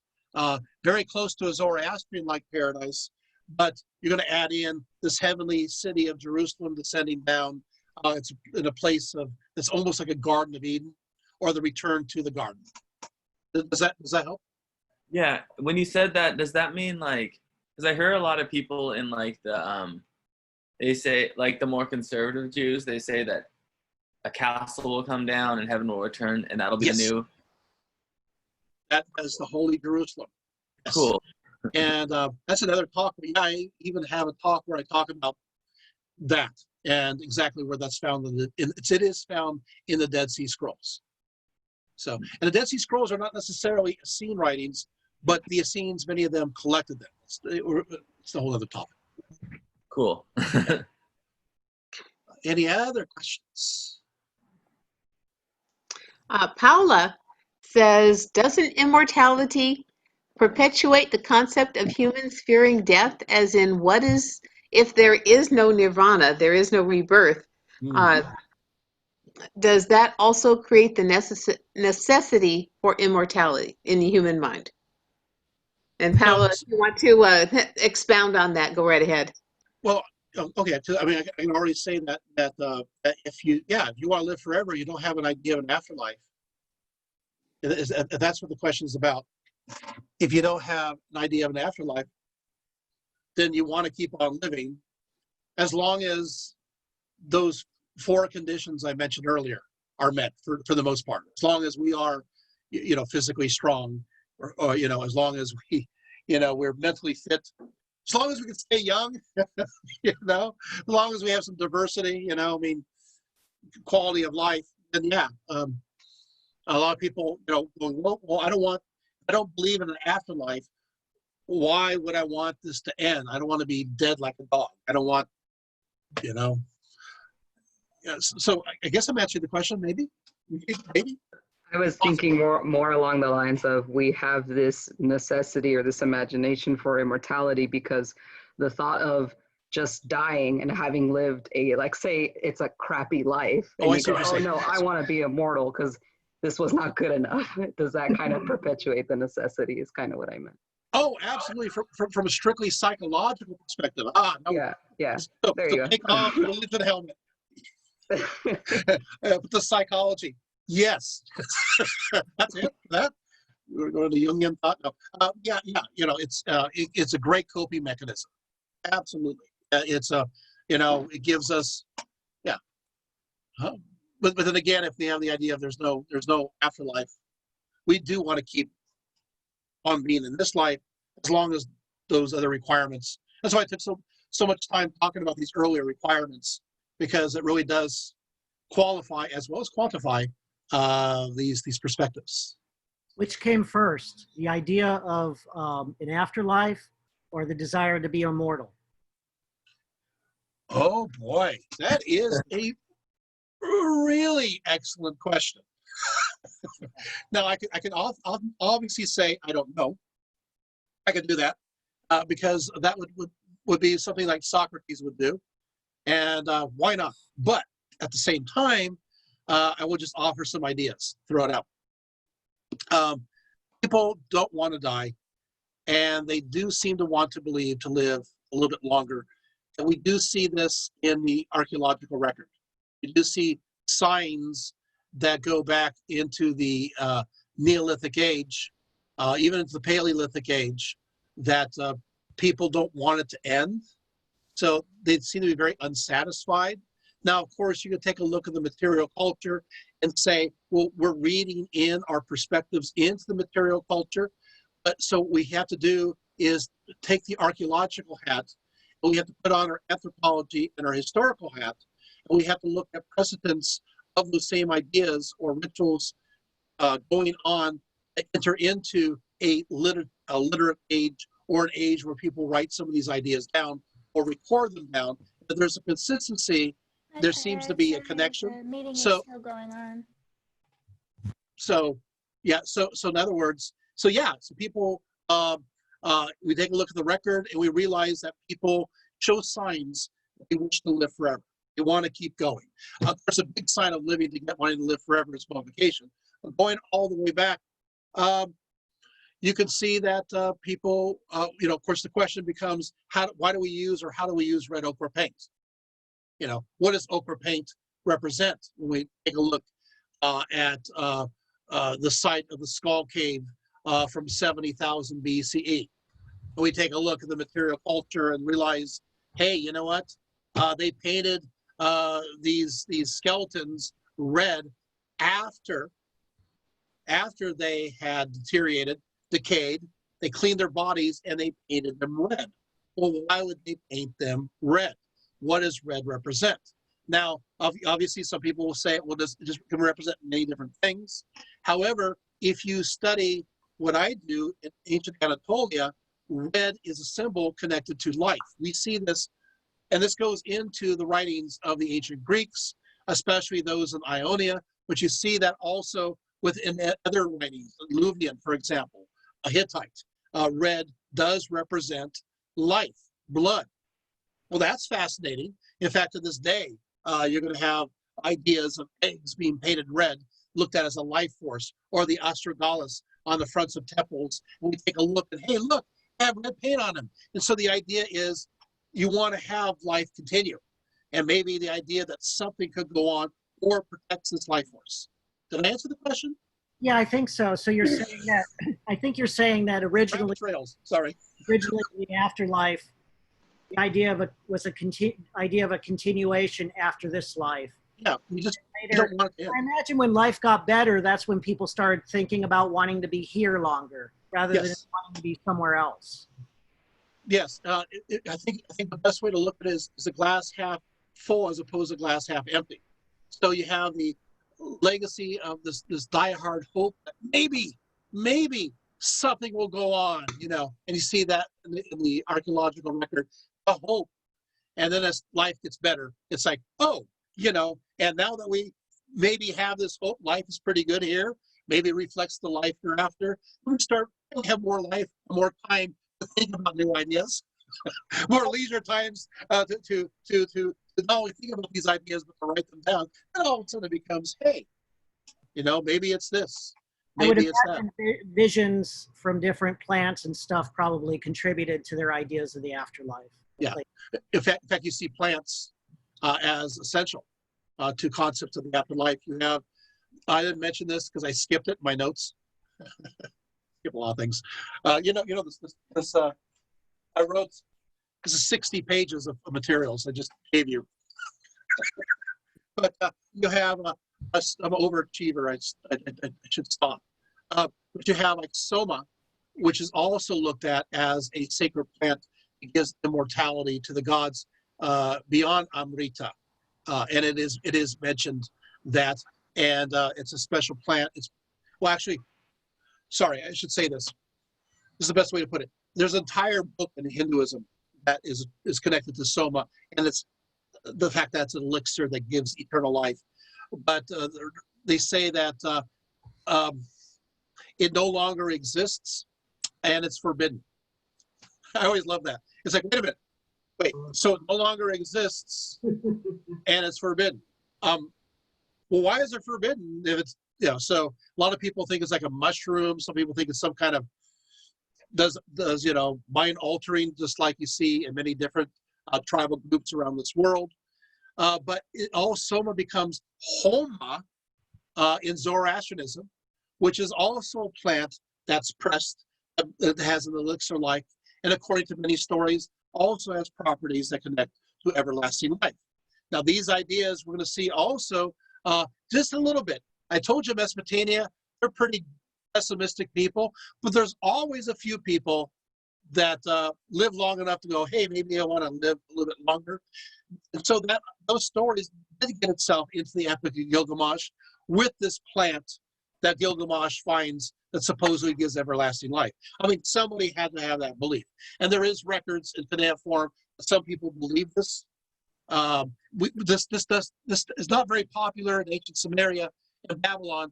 It starts to gain ground during the times of the Assyrians, which is really a really dark time. I don't know why, but there you have it. It's as depressing as the Assyrians can be. So yeah, you have some plants are oftentimes connected with everlasting life. You see this also within Mesoamerica. You see this also in South, for instance, South America. You see this with indigenous peoples in the Americas too. Now, the archaeological record obviously extends farther back than the written record, but without a written record, you can't tell what they're thinking.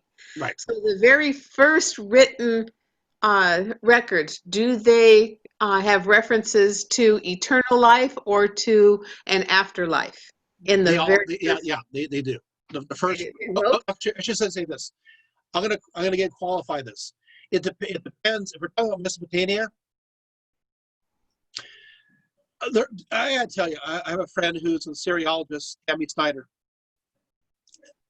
Those early tablets are really boring and dry. There's not much going on. So the later tablets, yes. The early tablets, it's who owes what to whom and for how much. And it goes on forever. It's just like line. And they're not talking, the next thing they talk about after who owes what to whom for how much, the next thing they talk about is how to add all that up. So then you have this math developing. So they're not really thinking about afterlife that much. Then after that, when they finally get there, they go, all right, we got the economics, we got the math. So business comes first when it comes to the invention of writing. Business majors, we want to keep track of our stuff, our loot. But what will happen from there is then they have the idea of, hey, I'm getting sick. Let's figure out plants and medicine. Then at that point, they think about, because people are living such short lives, they're thinking, how can you prolong life with these various plants? And that, Margie, is when these ideas start to jump into the written record of Mesopotamia. And then, of course, it goes from there. With that said, right away, in ancient Egypt, the writings about religion and eternal life. The Old Kingdom is fun to read. Right away, they're talking about the afterlife. So again, you're seeing a difference in perspective. So the Egyptians, even though the Mesopotamian civilization had writing before the Egyptians are a close second. And the Egyptians, I told you, life is a little better there. And we know that because we have their bodies. We don't have their souls, though. We have their bodies. And we know how long they lived. We know what they ate. We know how they ate. We know how good their teeth are. We know a lot about them and how they lived in many ways, even by the fact that we have their homes. Right?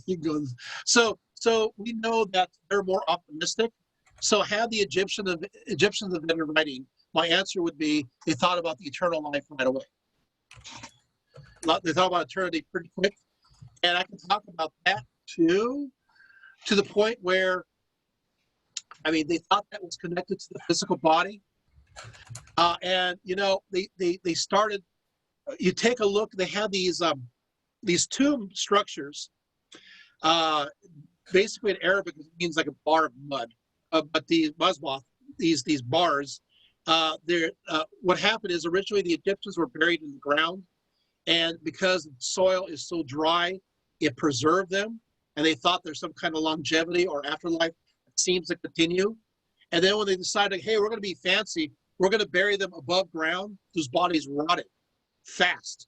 And they're going, oh no. And hence, immediately they try to purify the body. They try to preserve it.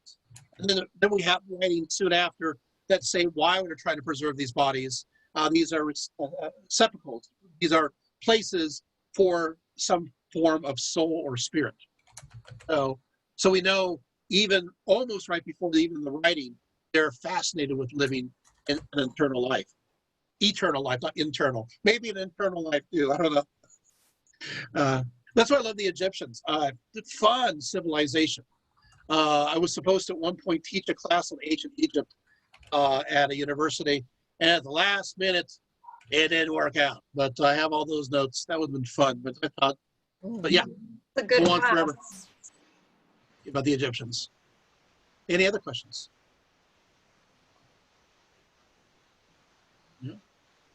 There's some things in the chat about the Sure. concept of self Yes. and how that relates to we want to not be reborn as someone else. We want to keep being us. Mm. And I thought that was interesting. The idea of the fear of loss of identity. Yeah. And that does freak out a lot of people. That is that we want to live forever, and yet they have concepts where we're drinking of these waters of forgetfulness.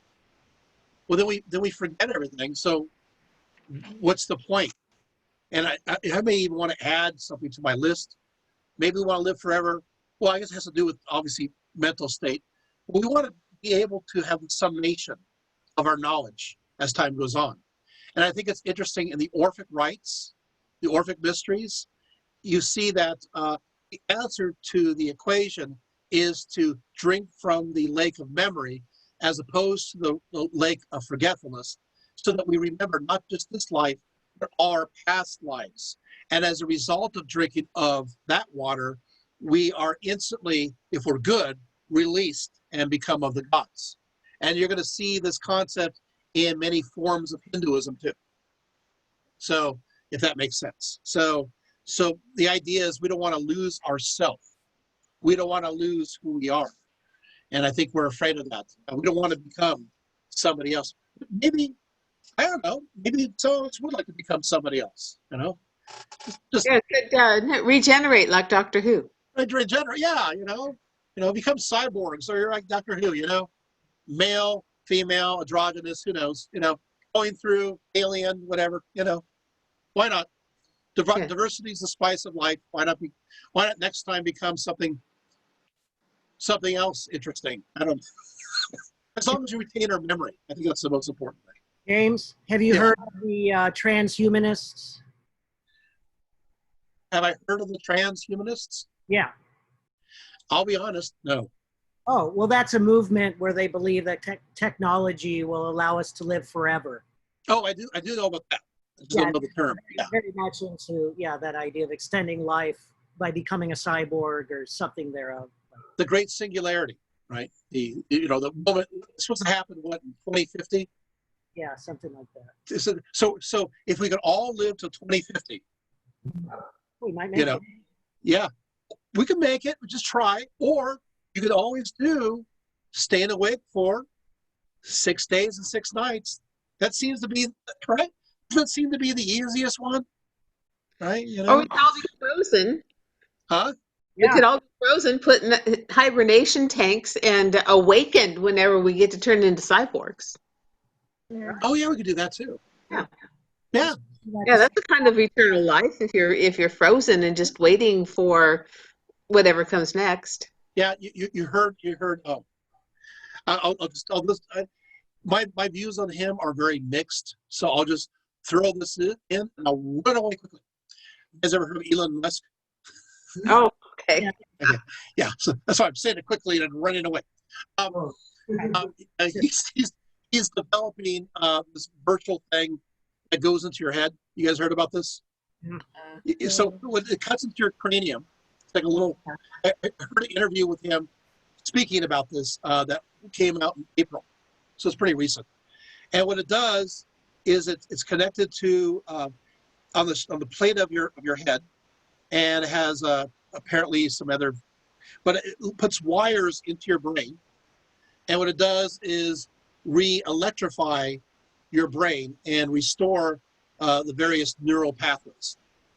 And he's seriously developing it. He says, it'll be ready next year. So, okay, that's pretty quick. And he says, what we'll do is if you have a stroke, it will help stroke victims. Oh, And from there, it will help. From there, it will help other people who have had other brain damage through stroke, and revivify those areas. And then he says, of course, obviously, I'm going, okay, that sounds okay. It sounds okay. But then it can be used to also invigorate other parts of the mind. I don't know. And then it starts crossing a line where he talks about it also can record memories. And he's like, oh no, where is he going? And so possibly transfer these memories into an artifact. And I'm going, oh no, he's heading right for the singularity. Well, wasn't there one that warned us against artificial intelligence, and now he wants to tell us on it? It's like, yeah, he changed his mind in April like he always does. not necessarily April, but when it comes to his viewpoints. But yeah, so now he's convinced he can do this. So Well, yes, yeah. So far, running electricity in the brain seems to damage your memory, not to bring it back. I don't remember that. Like, That's a joke. Sorry. Sorry. Sorry. In his interviews, it sounds like it's a response to the singularity as opposed to like maybe it is. It's because he says you can't stop the singularity. So yeah, it's a natural step to keep the human race alive. Yeah, maybe that. Well, he also said that he's facing his own. Interesting enough, he's facing his own mortality. We're back to the theme of the talk. Mm-hmm. He's facing his own mortality, and so he's wanting to do things to extend his life. So he figures he's wealthy enough. Sell all his houses anyway. He's wealthy enough to. Yeah, he wants to get to Mars. He wants to get to Mars and live forever. Yeah, because it's taking forever, right? We should have been. It's taking forever. Yeah, what the hell, right? Exactly. We were at the moon in '68, and then we gave up. Yeah, what happened to us? So yes. So, but it is interesting when we think about quality of life today, whether it be in medicine, whether it be when we encounter this virus, for example. But when it comes to, we are actually obsessed, health, regimens, diet. We are obsessed with living longer lives. We are. I mean, we are. We just. I don't want to die. I don't think any of us would die forever. Except for the Buddhist priest in my class, who doesn't want a residue of himself in existence. I don't think anybody, if we have quality of life, I don't think any of us want to see the credits of our life going up, or not even seeing the credits. I think that'd be cool to actually see the credits, but that's a whole other story. And of course, this course goes into people looking for signs of people living or continuing on, and of course that goes into ghosts and spirits and other kinds of phenomenology or ways of detecting that life possibly could go on. Our hearts will go on. I'm going to be singing a song pretty soon. Yeah, I was just thinking that's like the Titanic. To me. Bleeding heart. Okay. Any other questions? Yeah, James. Do you have a belief in an afterlife? Do I have a belief in the afterlife?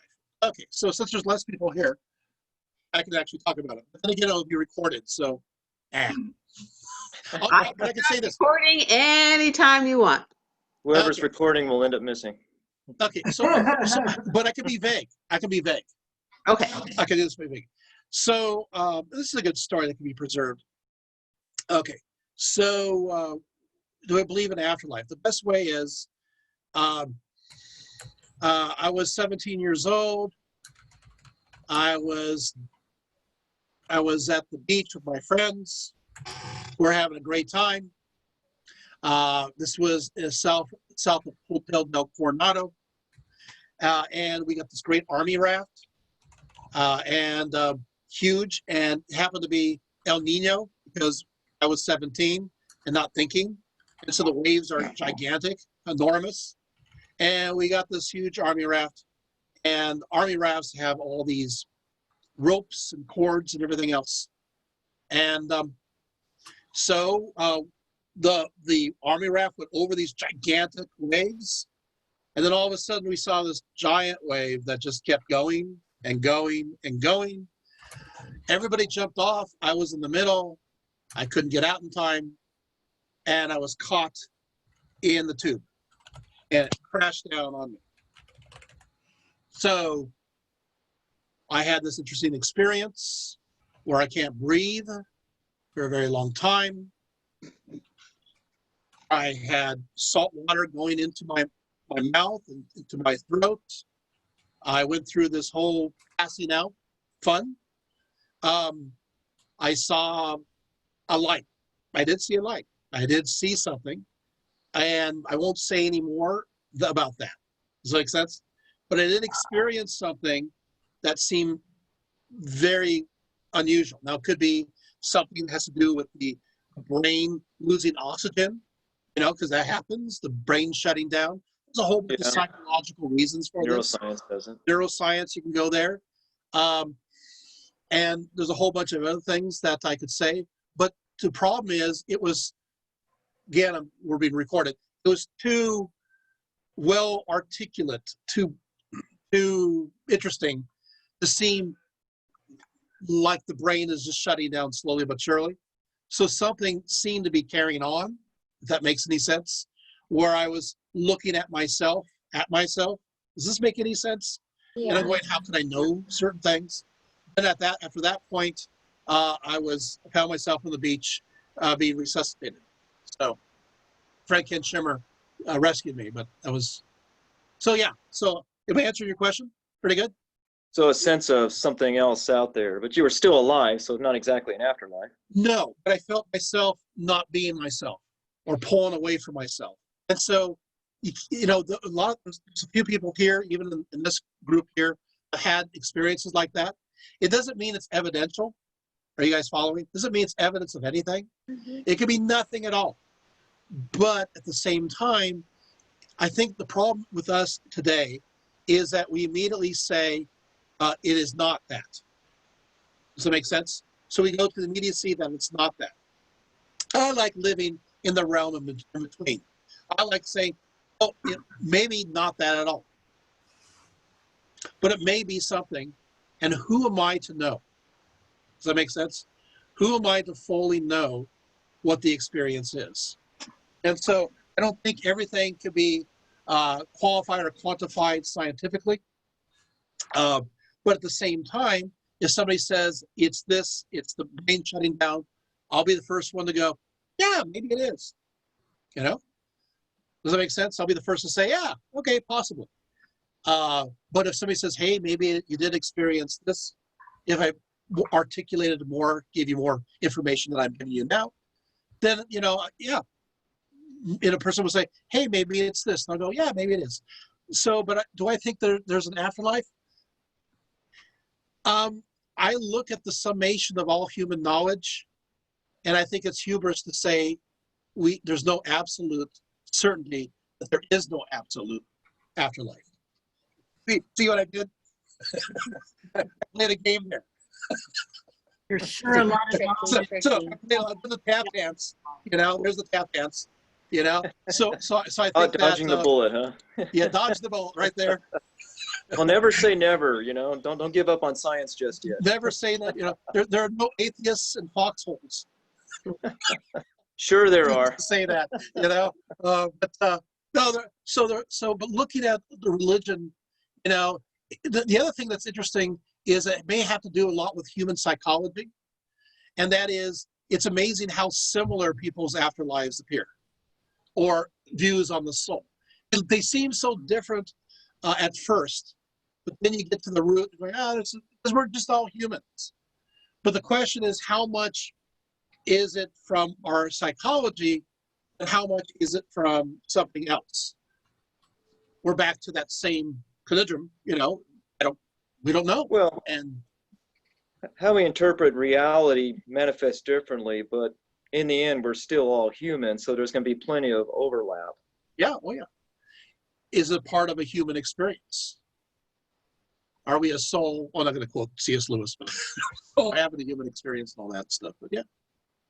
I read a book on hallucinogenic drugs many years ago, and one of the things that I remember about it was that the hallucinations that you have are similar, but depending on the society that you live in. Like if you are a Navajo Indian, you will see your Thunderbird god going around in a circle. If you're in China, if you take the same drug, you will see a Chinese image going around in a circle. So the circle is consistent, but the image that you project onto the hallucination will change depending on what is familiar to you. So the afterlife could be like that as well. We interpret it through our own culture. I love that. I actually love that a lot. We interpret it through our own distinct lens, that there is something that goes on, but we all see it through the reflection of who we are deep inside, and our memories, and how we understand these kinds of figures. Yeah, no, that's really good. Yeah, no, it's maybe that. I think the most fun part about being a scholar of religion is to say I don't know, because I think it gives life a little mystery. I think we've lost a lot of mystery in our lives, and I think that we need to keep it going. It keeps us curious. To say that we know that we know that we know, I think that it ends that process of curiosity, and we no longer seek to learn anything else, or everything becomes humdrum. I think we've all seen movies and television shows have people who live to be really old, 900 years old or 1,000 years old, and they're, a lot of them just could care less about life. They don't have no morality, nothing to live for, and I think that would be sad. I think that as long as I'm curious, as long as I have a sense of wonderment, I want to keep on going.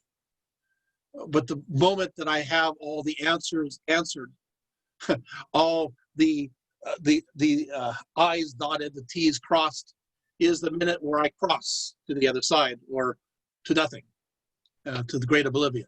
That makes any sense whatsoever. One final mystery that you have to solve, and the only way that you can solve it is by making that crossing.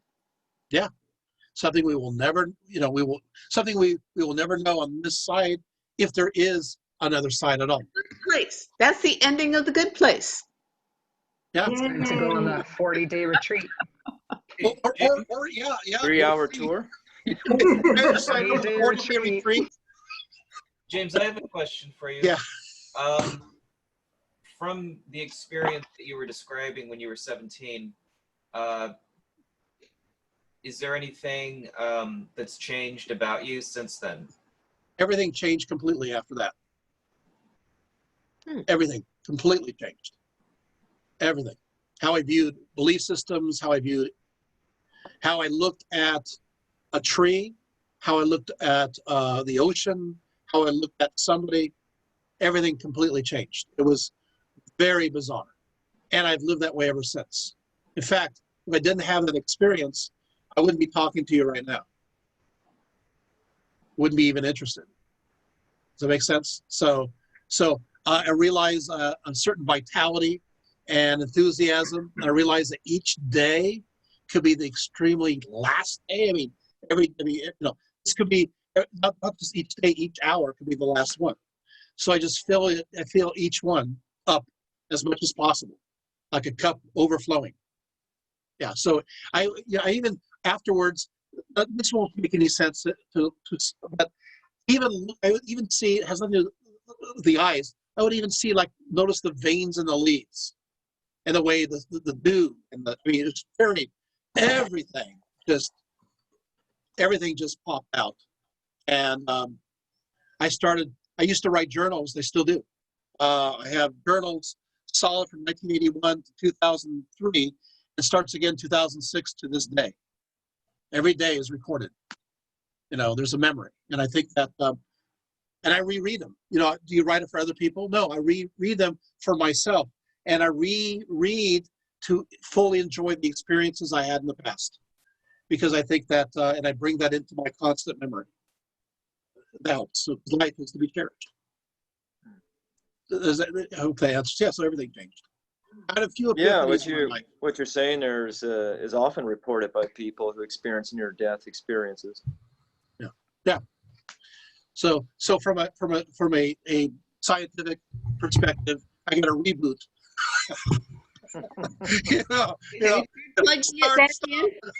Well, that'll definitely shake you up. Yeah, start, stop. Hey, get rid of the fragmentation, clear it up a little bit. But I think that I think it's important.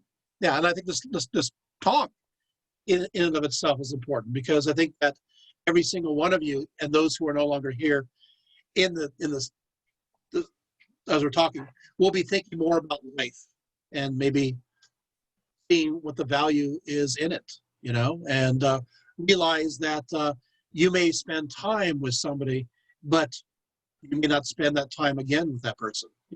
Each moment. I've done that a lot, where I've had spent time with people, and then the next day they're not there. It's profound. Mm-hmm. And you think to yourself, oh, glad I spent that time. I'm spending every single week with my parents on Fridays doing social distancing, but making sure I'm there. And what we're doing is we're reading our journals and diaries to each other. Ah, what a great idea. It's a great thing. Both my dad is 83, my mom is 80. They're in great health. And I thought, you know what I'm going to do? Yeah, I'm going to spend my time sharing those memories and rebuilding those memories.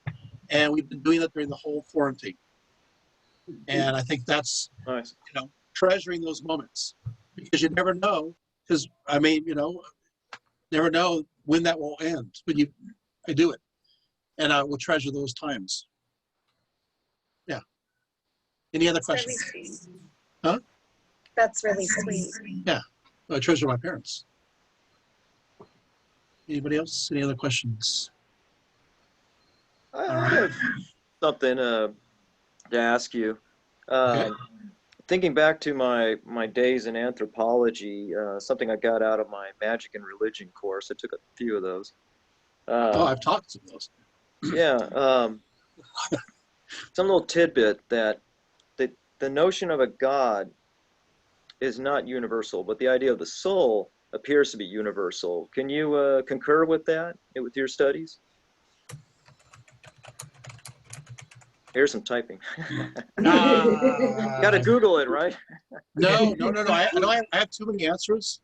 I've done a lecture just on the soul. That lasts for an hour and a half. Wasn't that sarcastic fake typing? No. So don't worry, I Google all the time. No, I haven't Googled at all. The soul, it depends, because what happens is that the first stage we have is animism. And so there's a spirit in all different kinds of things. It's a rock, a tree, us, but it's a spirit. But the idea of a soul, it really needs a lot of qualification to it as an individual soul. It'd be looked at as a life force that keeps us going, and then it just goes away. Does that make, so this is why you have the Greeks will kind of split things up, so you'll have the concept, and then of course they'll split up different ways. We have body, soul, and spirit sometimes, and that gets interesting. Sometimes it depends on what's attributed to the soul and what's attributed to the spirit. Of course, you saw with the Egyptians, you got 5 different concepts going on there. It becomes more elaborate. But I think the answer to the question is that in ancient times. Okay, so people lived to be to the age of 15 to 20 years of age during the Paleolithic age. Because people are not living very long, that means, and because, you know, mom and dad died within 3 to 4 years of your lifetime. Are you guys following me? It's not much when it comes to the succession of any kind of memory. And so knowledge is pretty short-lived. So, so for them, they're not thinking very complex thoughts during the Paleolithic age. Let me answer your question, Jack. So a notion of a soul is probably not on the priority list. Being eaten by a ferocious monster probably is on that list. You know, trying to find a great place to survive, to be able to eat. So migrating from place to place to place to place. So you have very rudimentary ideas that we have a life force in us that animates us, and then when a person dies, it seems to go away. So in that sense, it's a soul, but it doesn't have all the apertures and other additions that we see in the place to it, because they're not living long enough. So, am I answering the question? Well, apparently, the question does have to consider a time factor, apparently.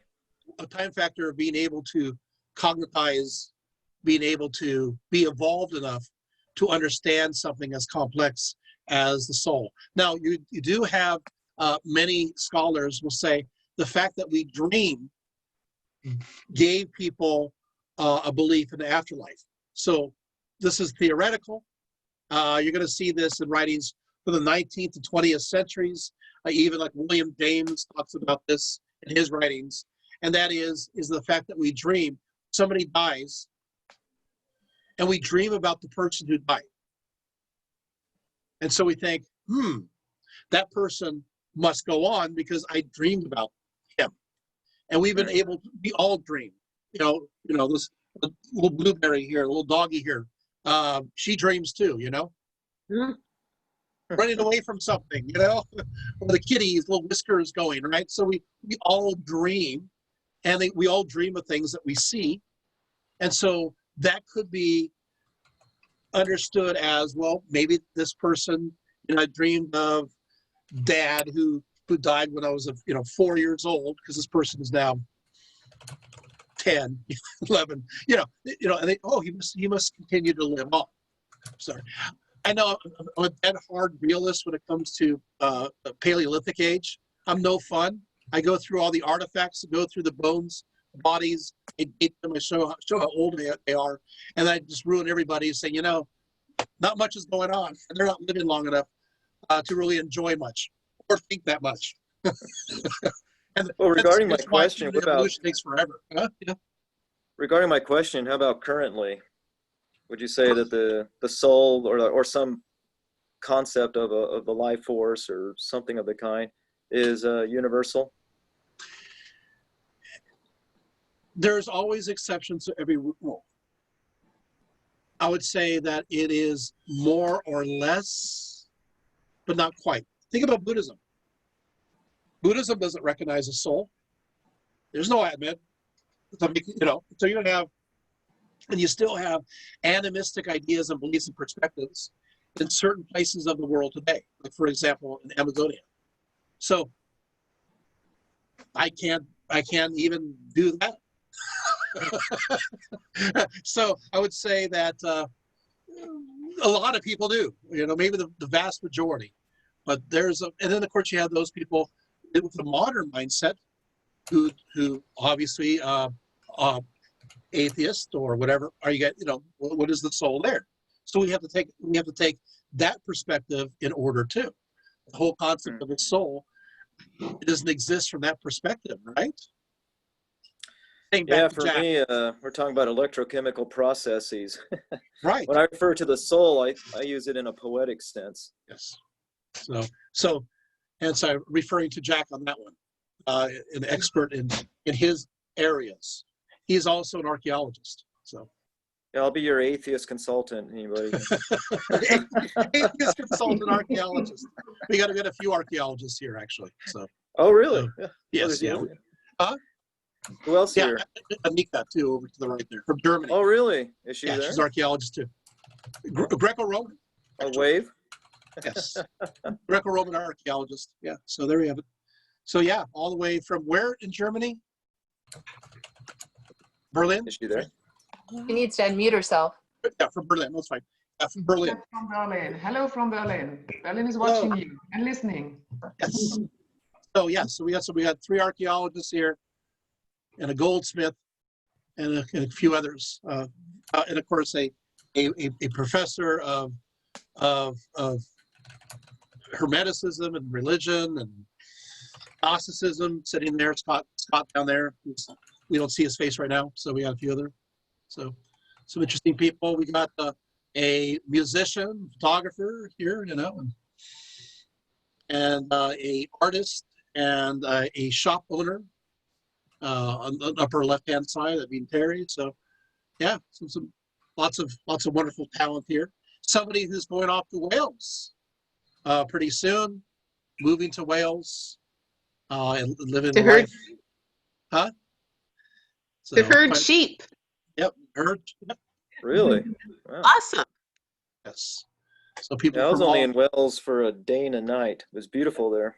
all walks of life.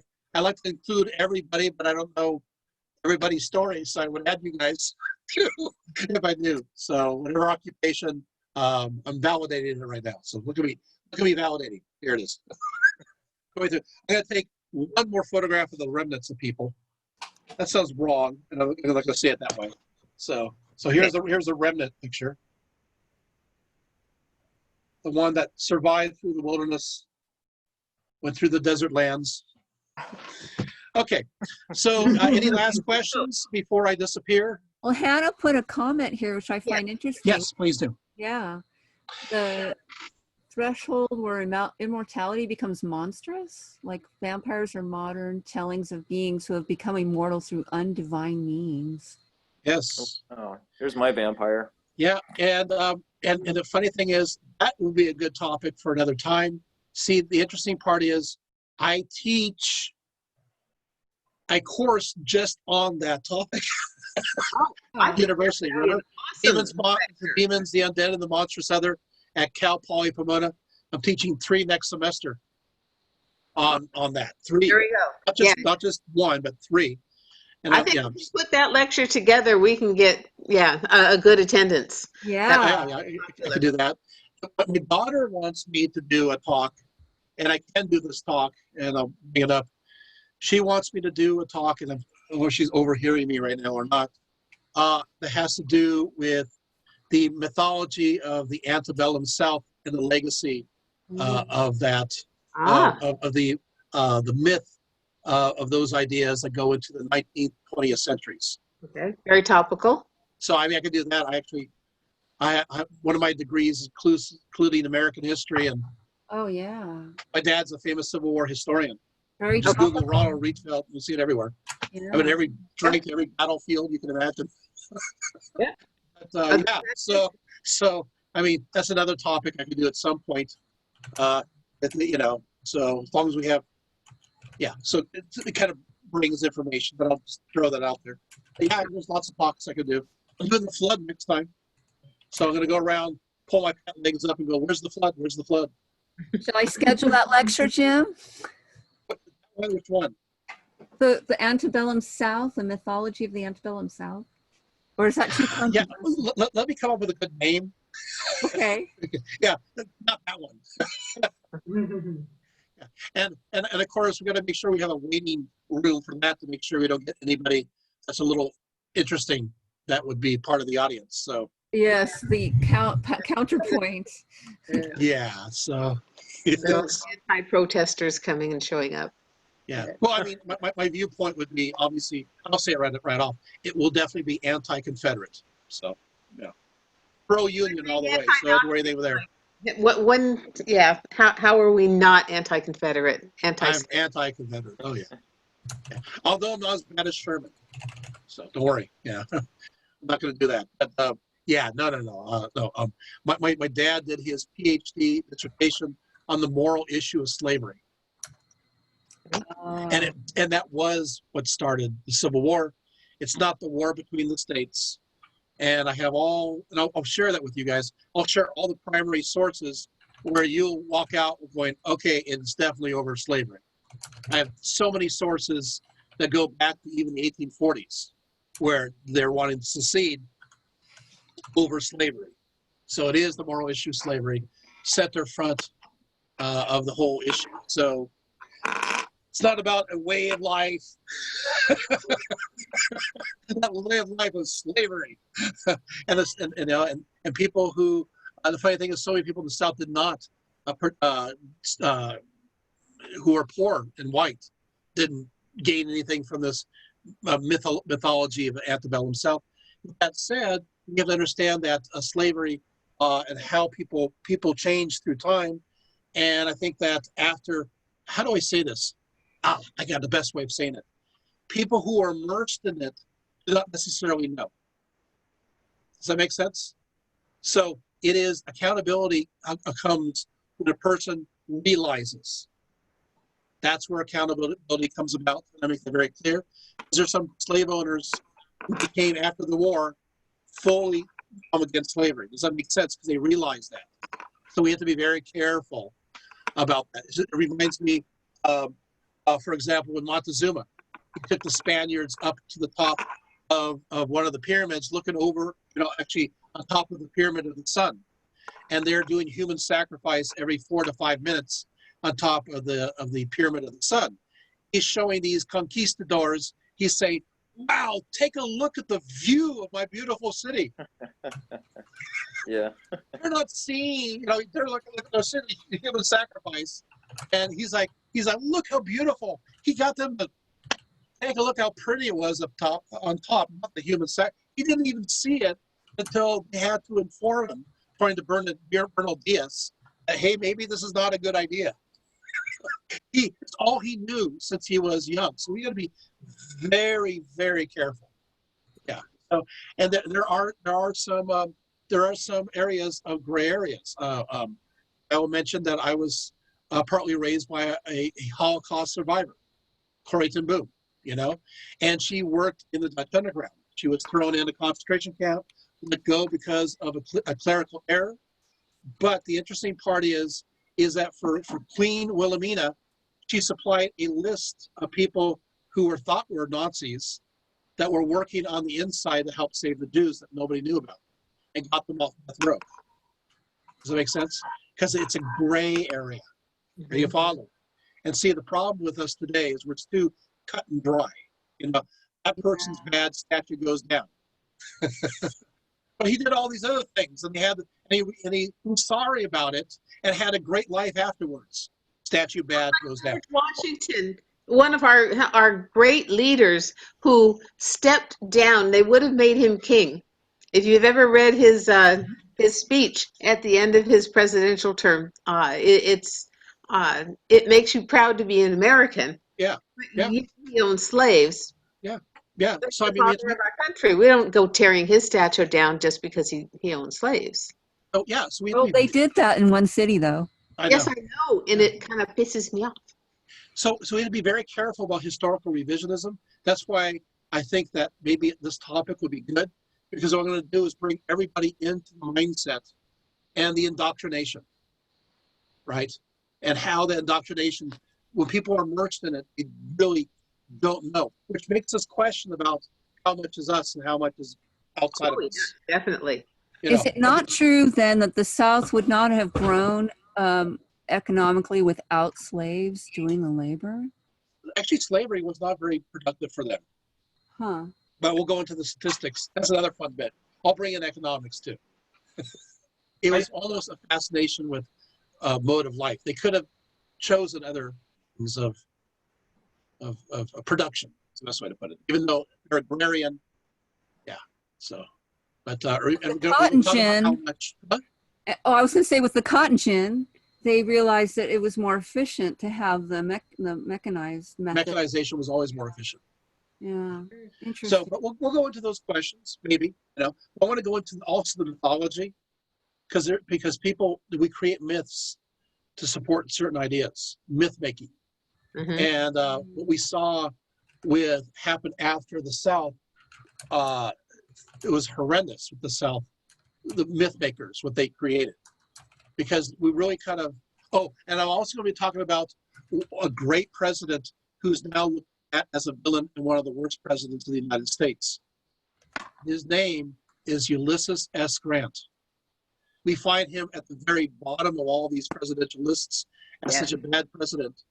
And I'm going to go into the rhetoric, because he was the last person of Reconstruction who fought for African Americans to have freedom and to be equal. He fought hard.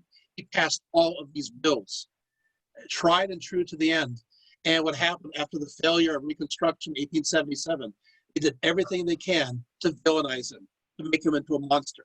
To this day, he is on the bottom of the list, even when it comes to even more liberal scholars. They'll go, oh, he's awful. And they'll say corruption, they'll say all these things. Sorry, revisionism, total revisionism. So it should be fun. So my family, of course, owned a plantation. And my grandfather was a baby when Sherman came through and burned down their plantation. We have very long-lived people, so it may sound impossible, but no. And what I was always told was, that he was illiterate because they charged white people to go to school, while the black people got to go for free.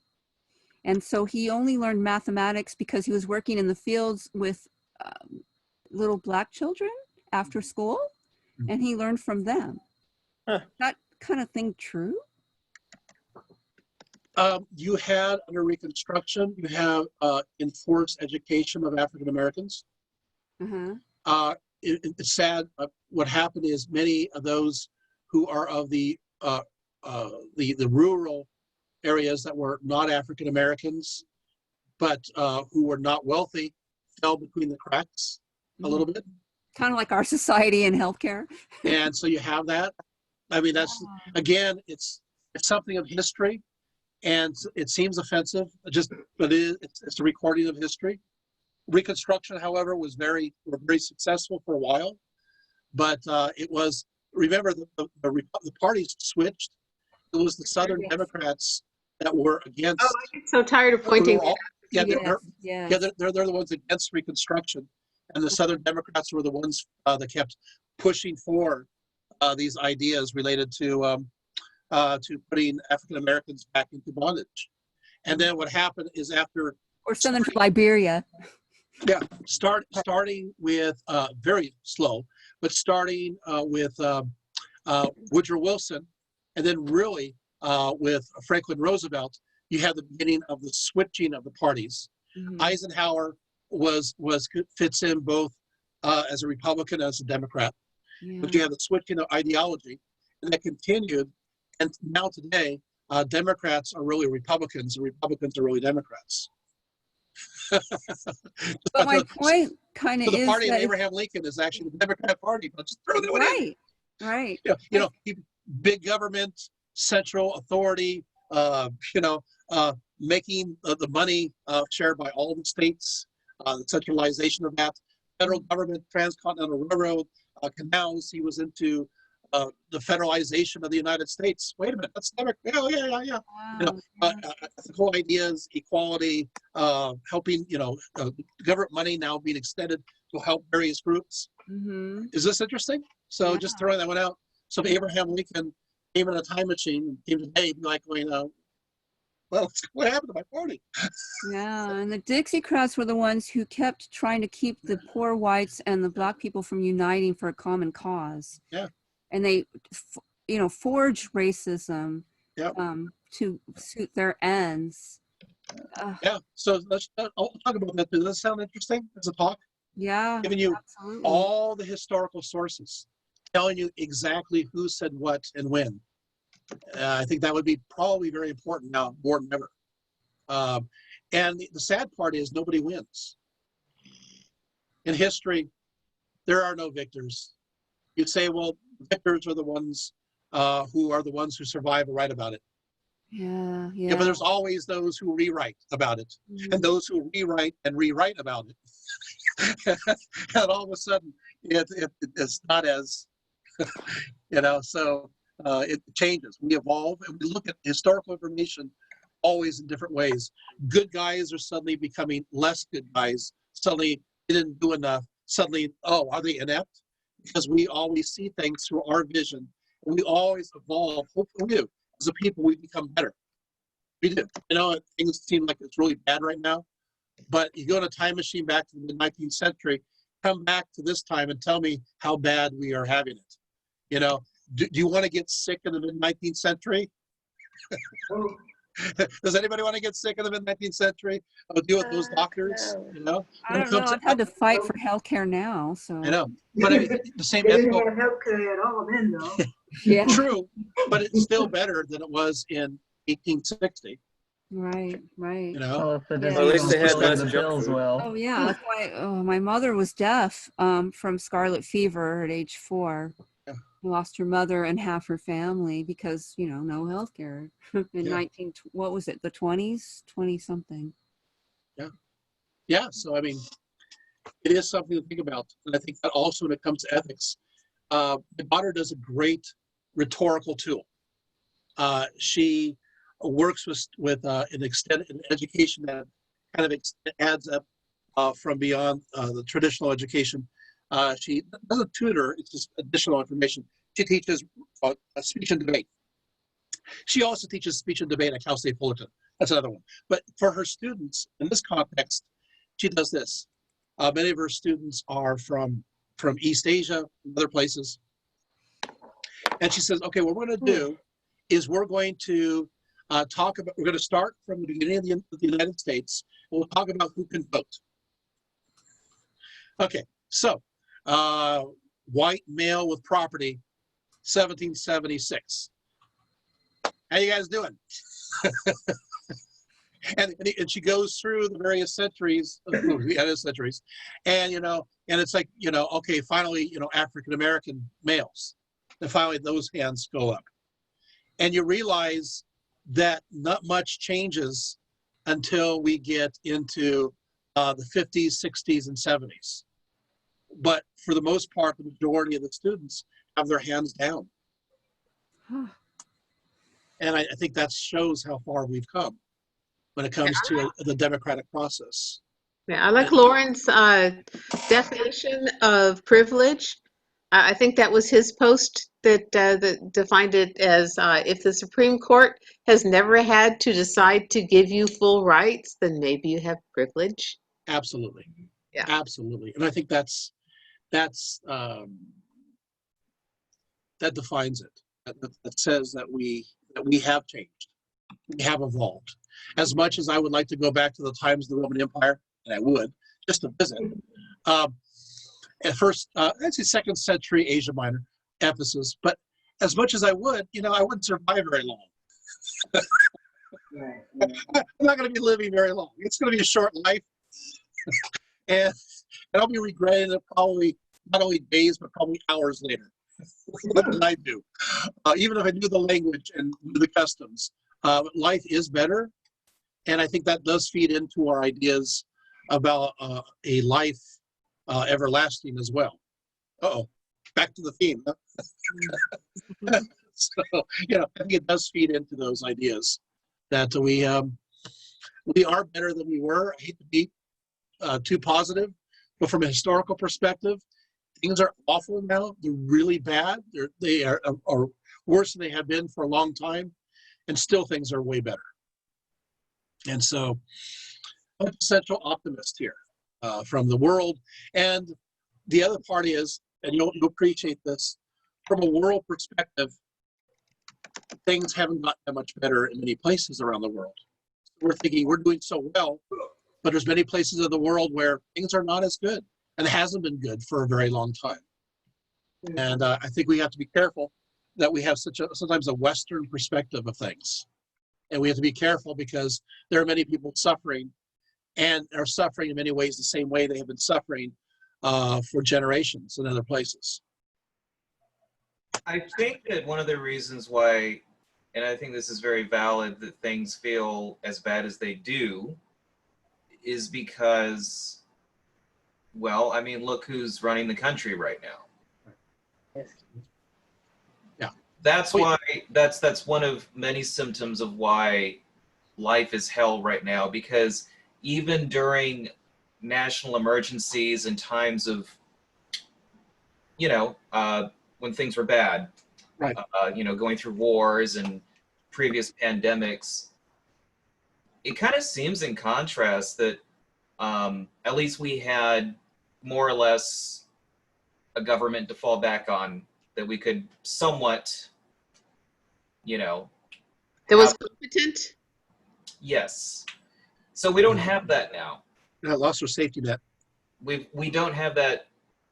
We don't even have that illusion of that. So I think that's what lends itself to things feeling unprecedented. And I think in a lot of ways in our country's history, this is a very unprecedented moment. This is not the way that the United States is supposed to operate. It just isn't. Oh, I agree. Well, in many ways, perception is such a powerful tool, because that perception really does change a mindset of a culture. I agree. No, I agree. And in fact, I've taught a course on this. I taught a course called at Cal State Fullerton called the Byzantine Empire. And yeah, I love it. I mean, going into a lot of detail. But I talk a lot about the Latin West as opposed to the Greek East. And so much of what happened to the Latin West, even though you have barbarians and the breakdown of a system, and you have all these other kinds of things going on, perception was a very powerful tool that led to the downfall of the Western Roman Empire. Perception very much was a powerful tool that enabled to the extension of the Eastern Roman Empire, which became Byzantium. I mean, you could say, well, yes, of course, Eastern Roman Empire had all these resources.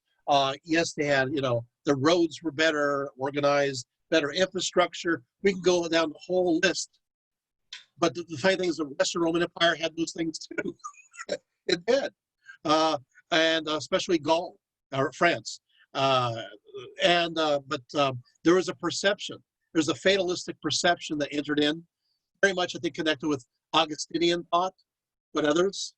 And they learned to look at the world through a pessimistic frame of mind. This is a world that we do not want to be a part of. This is an evil world. This is a place where we need to invest our treasures in the city of God, not the city of man. We need to, focus our treasures in that, and as opposed, and of course, in the Greek East, it's as above, so below, as in heaven, so the earth. The Roman emperor reflects imperial court, and Constantinople is the new Jerusalem. Eastern Roman Empire is the new Israel. You see a difference?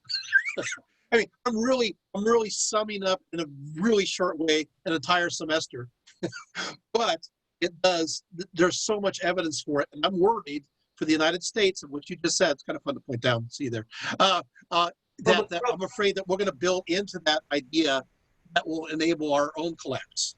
Well, yeah, I'm definitely seeing to a degree that we're not only having a reevaluation of our own history, we're having a very polarized perception of the founders of this country. For example, the toppling of statues have gone from Confederacy guys to George Washington and Thomas Jefferson. And while I think that there is room for critique for George Washington for being a slave owner, right? Oh yeah. I do think that there is another side to it, which is it wasn't right. But if you read a little bit about George Washington, he knew that was going to have to change. And I think a testament to that was that he freed his slaves when he died. Yes. So there is that. And I think that he was cognizant that in order for this country to really live up to what they had written in the Declaration of Independence, is that it was going to take the next few generations to really rectify what they were not able to address. And I think men like Washington were at least cognizant of that. I think the problem with presenting that sort of view, though, is it doesn't really fall on one side or the other of our political discourse. It's kind of somewhere right in the middle. Mm-hmm. I think that a lot of people right now are struggling to kind of find that nuance, because isn't that what history is kind of supposed to be about? Is we sort of evaluate, you know, these different situations in the past by trying to understand all sides of it. And I think it's actually very difficult for people in general to absorb things with taking like the gray area into consideration as well. It's very easy to have a very polarized sort of black and white view of the world because it's easier. Yes. But it's also very alluring, like given what we're going through right now. So I don't know. I think Washington definitely deserves credit, but I also think at the same time, yes, he does deserve you know, a degree of ridicule. I mean, he was not a perfect man, right? No. And I think that more of that critique, I mean, I think is more understandable towards Jefferson, who never freed his slaves. I don't know what we do with that. I mean, I kind of have mixed feelings about that when I hear people toppling statues of Jefferson. Oh, I think they're making a point by toppling the statues, and that when this is all over with and we settle down into some kind of you know, whatever this is going to become, hopefully you know, with equal rights for all, but I don't, you know, have a lot of hope that that's actually going to be what happens here. I do hope, but I don't have a lot of hope. But like whatever it is, the fact that we overreach a little bit on certain things, you know, that's going to happen, and we will come back to some kind of a balance point. But you know, a couple of statues of Washington going down in order to achieve whatever comes from this, I can deal with it. Yeah, and I think that we have to think about the long view. Mm-hmm. How do I say this? 100 years from now, let's just say we're still here, and we will look back at this time and we will say, how backwards were they? You know, wow, you know, Obama really should have done more.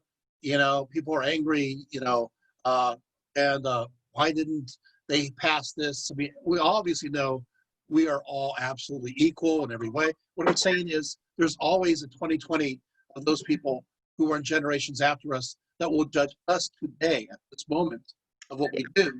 They'll see it through our lens. You know what? We will not measure up, but we can never measure up. We can never be idealized to the point of who we really, you know, really are. We are all fallible, and we think we're so far along right now. Well, at least part of us, right? You know, the part of the nation that's personally the bluish part of the nation, whatever. You know, but still, we have to realize that we're going to be looking pretty backwards, even in 40 years. And after these initiatives pass, hopefully, if there's progress that's made, but progress does seem to make. In history, we make a bunch of fits and starts, but we take 3 steps forward, 1 step back, but we still go forward. And still within 100 years, we'll be looking at us and we'll be judging these people who tried everything they could to do what they knew was best, and not thinking of options that they're thinking of 40 to 50 to 60 years from now. It won't even be in their mindset that these are possibilities or possible solutions. And so my fear is that we got to be very careful about judging Abraham Lincoln and some of these other figures because they are immersed in a certain culture. And the fact that they saw something different, even in a small way, and moved us that much forward, in my mind, is heroism.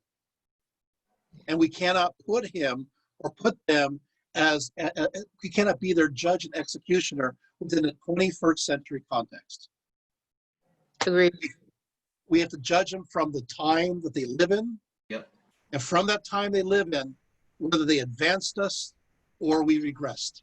And that's why I have difficulties with people pulling down statues of individuals who really imagine a better world and tried their best with all they knew from their upbringing and their backgrounds, because they didn't have the kinds of ideas and perspectives that we have 200 years later. Well, I think yeah. I think I completely agree with you. I think that I think what we're struggling with right now is simply the acceptance of our past as a nation. It's accepting the roots of this country, both good and bad. Yeah, I do think there's a difference, though, between pulling down a statue of Washington and one of Nathan Bedford Forrest. Yeah. I mean, there are some people that there's no they had no redeeming qualities. Absolutely not. Right. Yeah, there are certain statues that are symbols to your black population of the dominance of the whites, and then there are other statues that have different meanings, and they weren't put there for the same reason, and should not be interpreted the same. Yeah, we have to use critical thinking skills to decide which individuals advanced us, which ones and which ones obviously did not. And I think that the problem is that in the antebellum South, Southern myth made heroes out of monsters. And those are the monsters. These statues are placed long after their deaths, or placed during the period of time that's 25 to 30 years after the Civil War. There's no place for those to create the supportive mythology. Those should all go down. Recently I was up in Calico about a couple days ago in Barstow. So as you all know, things are a little different out there, if you know what I mean.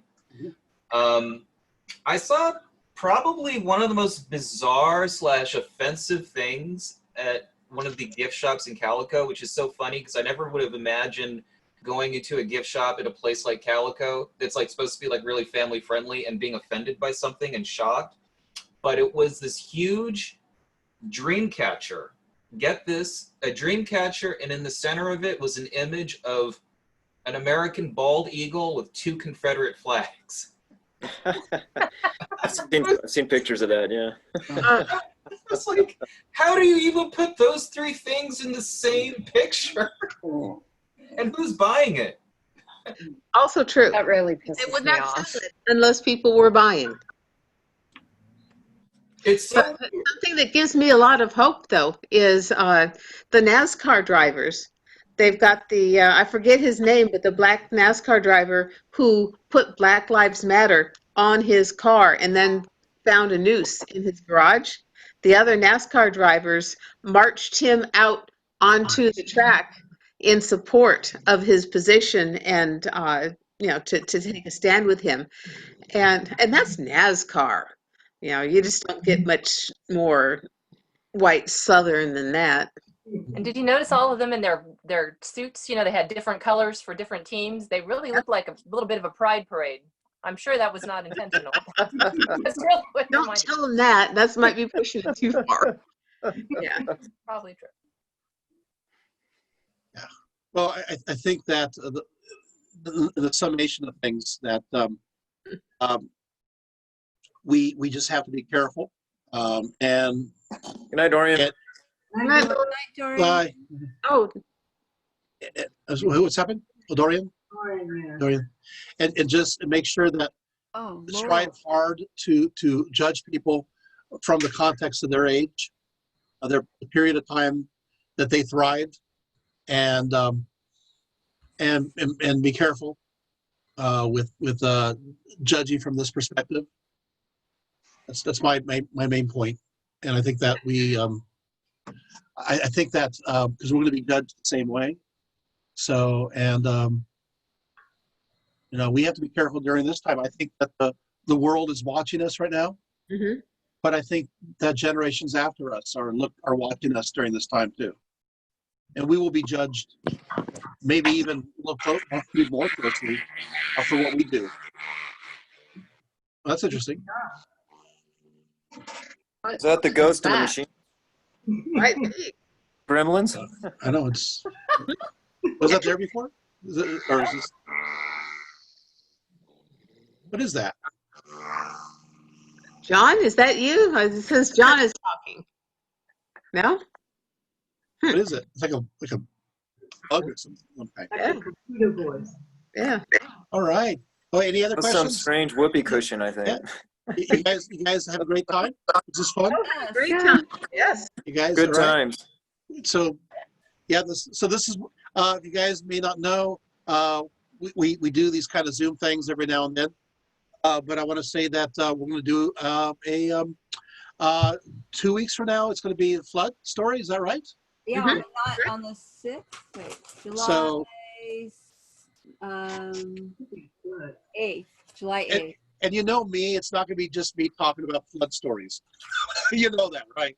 The idea of an apocalypse. We're going to go into other facets. That would be a very boring talk otherwise. We're going to be going into looking at different beliefs and perspectives regarding flood stories. And I'm going to be doing some storytelling. I'll be telling indigenous peoples of the Americas flood stories. So just to That'd be throw cool. things up. So don't think this is just going to be the Judeo-Christian flood story. We're going to go all over the world and even go into Vietnamese flood stories. I mean, we're we're going to go into Korean flood stories. So we will go into a nice sense of diversity, and maybe we'll come out of it wondering what these flood stories could possibly represent, whether they did or did not happen. But there's something to it.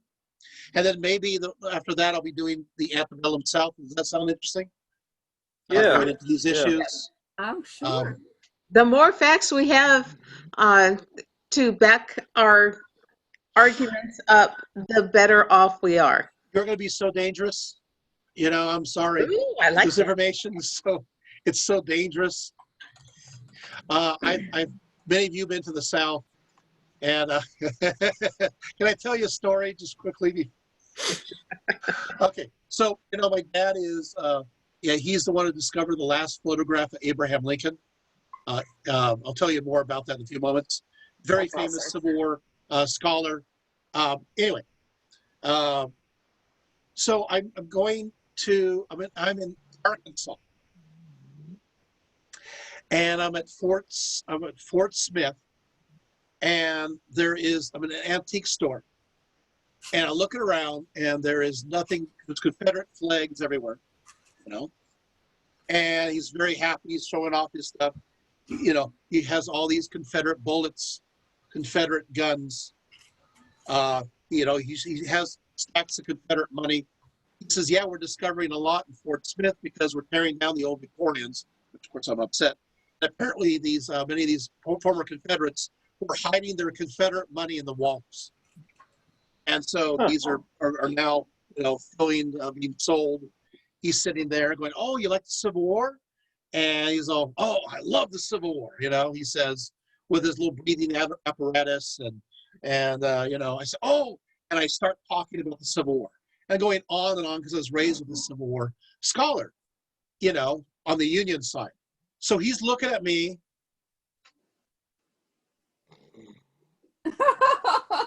He's getting more angry. I mean, really seething angry. And he starts to kind of pant about. And then so I'm wondering what's going on. And he's and I said, yeah. And my dad discovered the last photograph of Abraham Lincoln, and he's still angry. I said, it was taken in New York, and it was a picture of Abraham Lincoln, and he is in his coffin, and it's an open coffin, and all of a sudden he's like this. Oh. Everything changed. Oh, because it was a dead Abraham Lincoln my dad discovered in the photograph. Wow. And it, all of a sudden, it's like, oh, a dead Abraham Lincoln. Okay, as he said to me, he was not our president. Oh God. Okay. So there you have it. So that sentiment is still alive and well, and those ideas still go on, and so this is what we're fighting against when it comes to these protests, I'd say fight the good fight, do Yeah. what we can. You have to fight the good fight and understand that it's going to take maintenance. Yes. You don't win this fight. You have to keep fighting. Yep. And people we like to be, okay, finish that and you move on. No, you have to keep fighting it. You just have to. Be the best you can. Realize that we will never be able to do enough, but that's not the point. We need to try to do our best, and the best to our knowledge. And in succeeding generations, people will know even more of what we can do, but that's called evolution. That's why we evolve. That's why we build upon the ideas and perspectives of the South. So, all So right. in the afterlife, we will be watching down from our clouds up above and seeing, hopefully, Harps, right? Yeah, with harps and everything, and hopefully, hopefully we like what we see. Yeah. No. Yeah. All right. Thank you for everything. Thank And you. it almost looks like one of our Zoom meetings our Zoom I movie know, it nights. looks like movie night, doesn't it? I was just going to ask about that. What are we watching on Saturday? I forget. Saturday is Doctor Who and the Aztecs, I think. Oh, Isn't that's it? right. Yeah. Now, were we going to do a Sunday matinee this week? I think we were talking about doing Star Trek Continues at some point. Is that as a matinee? Okay. as I a thought we were mat- going to do that on a Friday night, but we could do it as a matinee. on a Friday night? Yeah. I'm open, whatever. We do a matinee. Again, I do have to look at my schedule. What, Sonia? I thought you were doing shorts. Oh, shorts. Okay. I can do whatever people want. Do we want to do shorts? Is that mean for a Sunday matinee? The what? Shorts? Yeah. I mean, like short films or? Yeah, short films. I've got a short film I can share. Do enough people have short films that we can set this up? That one guy who What's his name? who was showing the picture of the dead bird with bugs on it and stuff. He's got a short film. There's a website just full of short films. I can't remember what it's called. I'll have to look into it. Oh, not Zoom. It's called YouTube. It's on the internet. It's all short films, like 20 minutes, 8 minutes. Yeah. YouTube has a whole channel of them. It's awesome. Yeah, true too. Yeah. But we could do Doctor Who though. I'm cool with that. Well, this Saturday night is going to be Doctor Who and the Aztecs, Okay. and then we can do, a Sunday or the next follow. I don't think we decided what to do the following week. We could. Why we do the Star Trek? Star Trek. I remember Andy couldn't come to the one on Saturday, but you could go to on the next Friday night. Is that right? Remember that with the Star Trek shorts? I don't remember. Yeah. Oh no! Have you been drinking from the waters of May? You should have a drink like that called Lathe. Yeah. Maybe I drank too much water. But yeah, I mean we can watch it, or we can watch it on Friday. Although I like the idea of a matinee in general. We haven't done a matinee for a while, so It draws in people who can't come at night. I figure to do it during the daytime, maybe an afternoon. But we can do either shorts or the Star Trek, or save the Star Trek for a Saturday night, or whatever we want to do. Well, since Andy and I are such big Star Trek fans, maybe save it for a Saturday night. Okay, so we'll do Doctor Who this Saturday, and the Star Trek Continues the following Saturday? Yeah. Yeah, that works. Okay, Yeah. all right, that's a plan. But having said that, I'm open to a matinee anytime. Okay. And you know what? I'm actually open to anything. I will set Look up at the the calendar. short. There's nothing in it. Okay, we'll do shorts. I will send out invitations to everybody for shorts on Sunday at 2. And anybody who has a short one they want to share, I will open up the sharing. I'm not big on the opening up the sharing anymore, but on Sunday for shorts, I will do it. And we can all share our favorite little short movie. What type of shorts? Anything you want. I personally have a steampunk short that wow.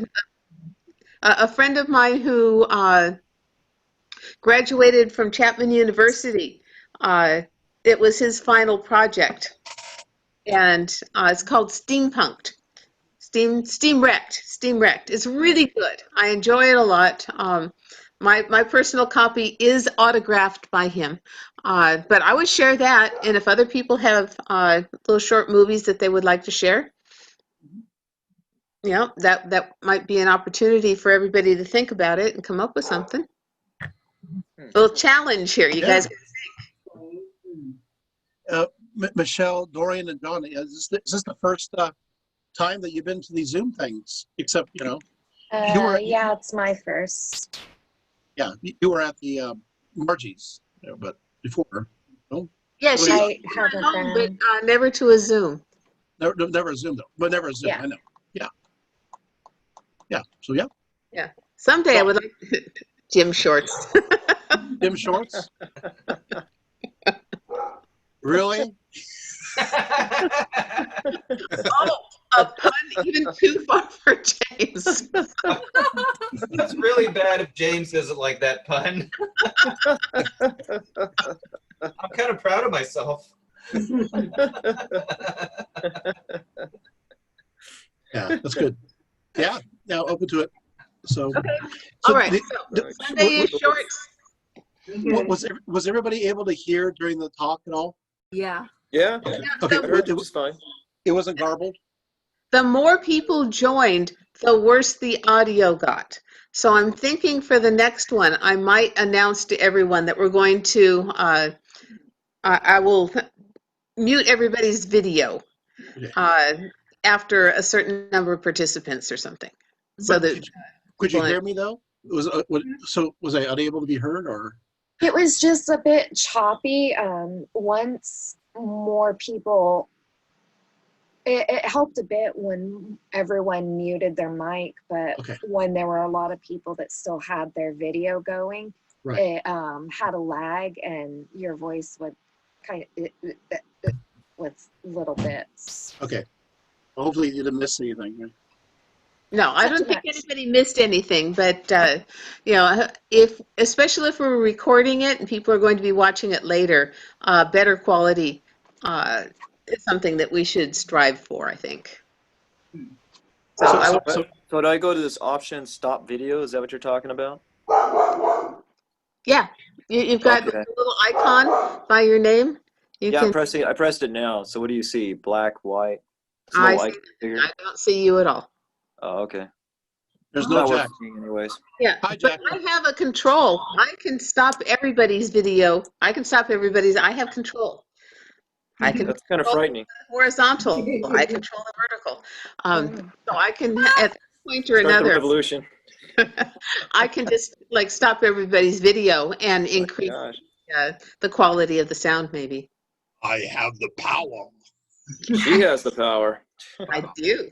I have control. I don't know. She's a little bit too excited about that.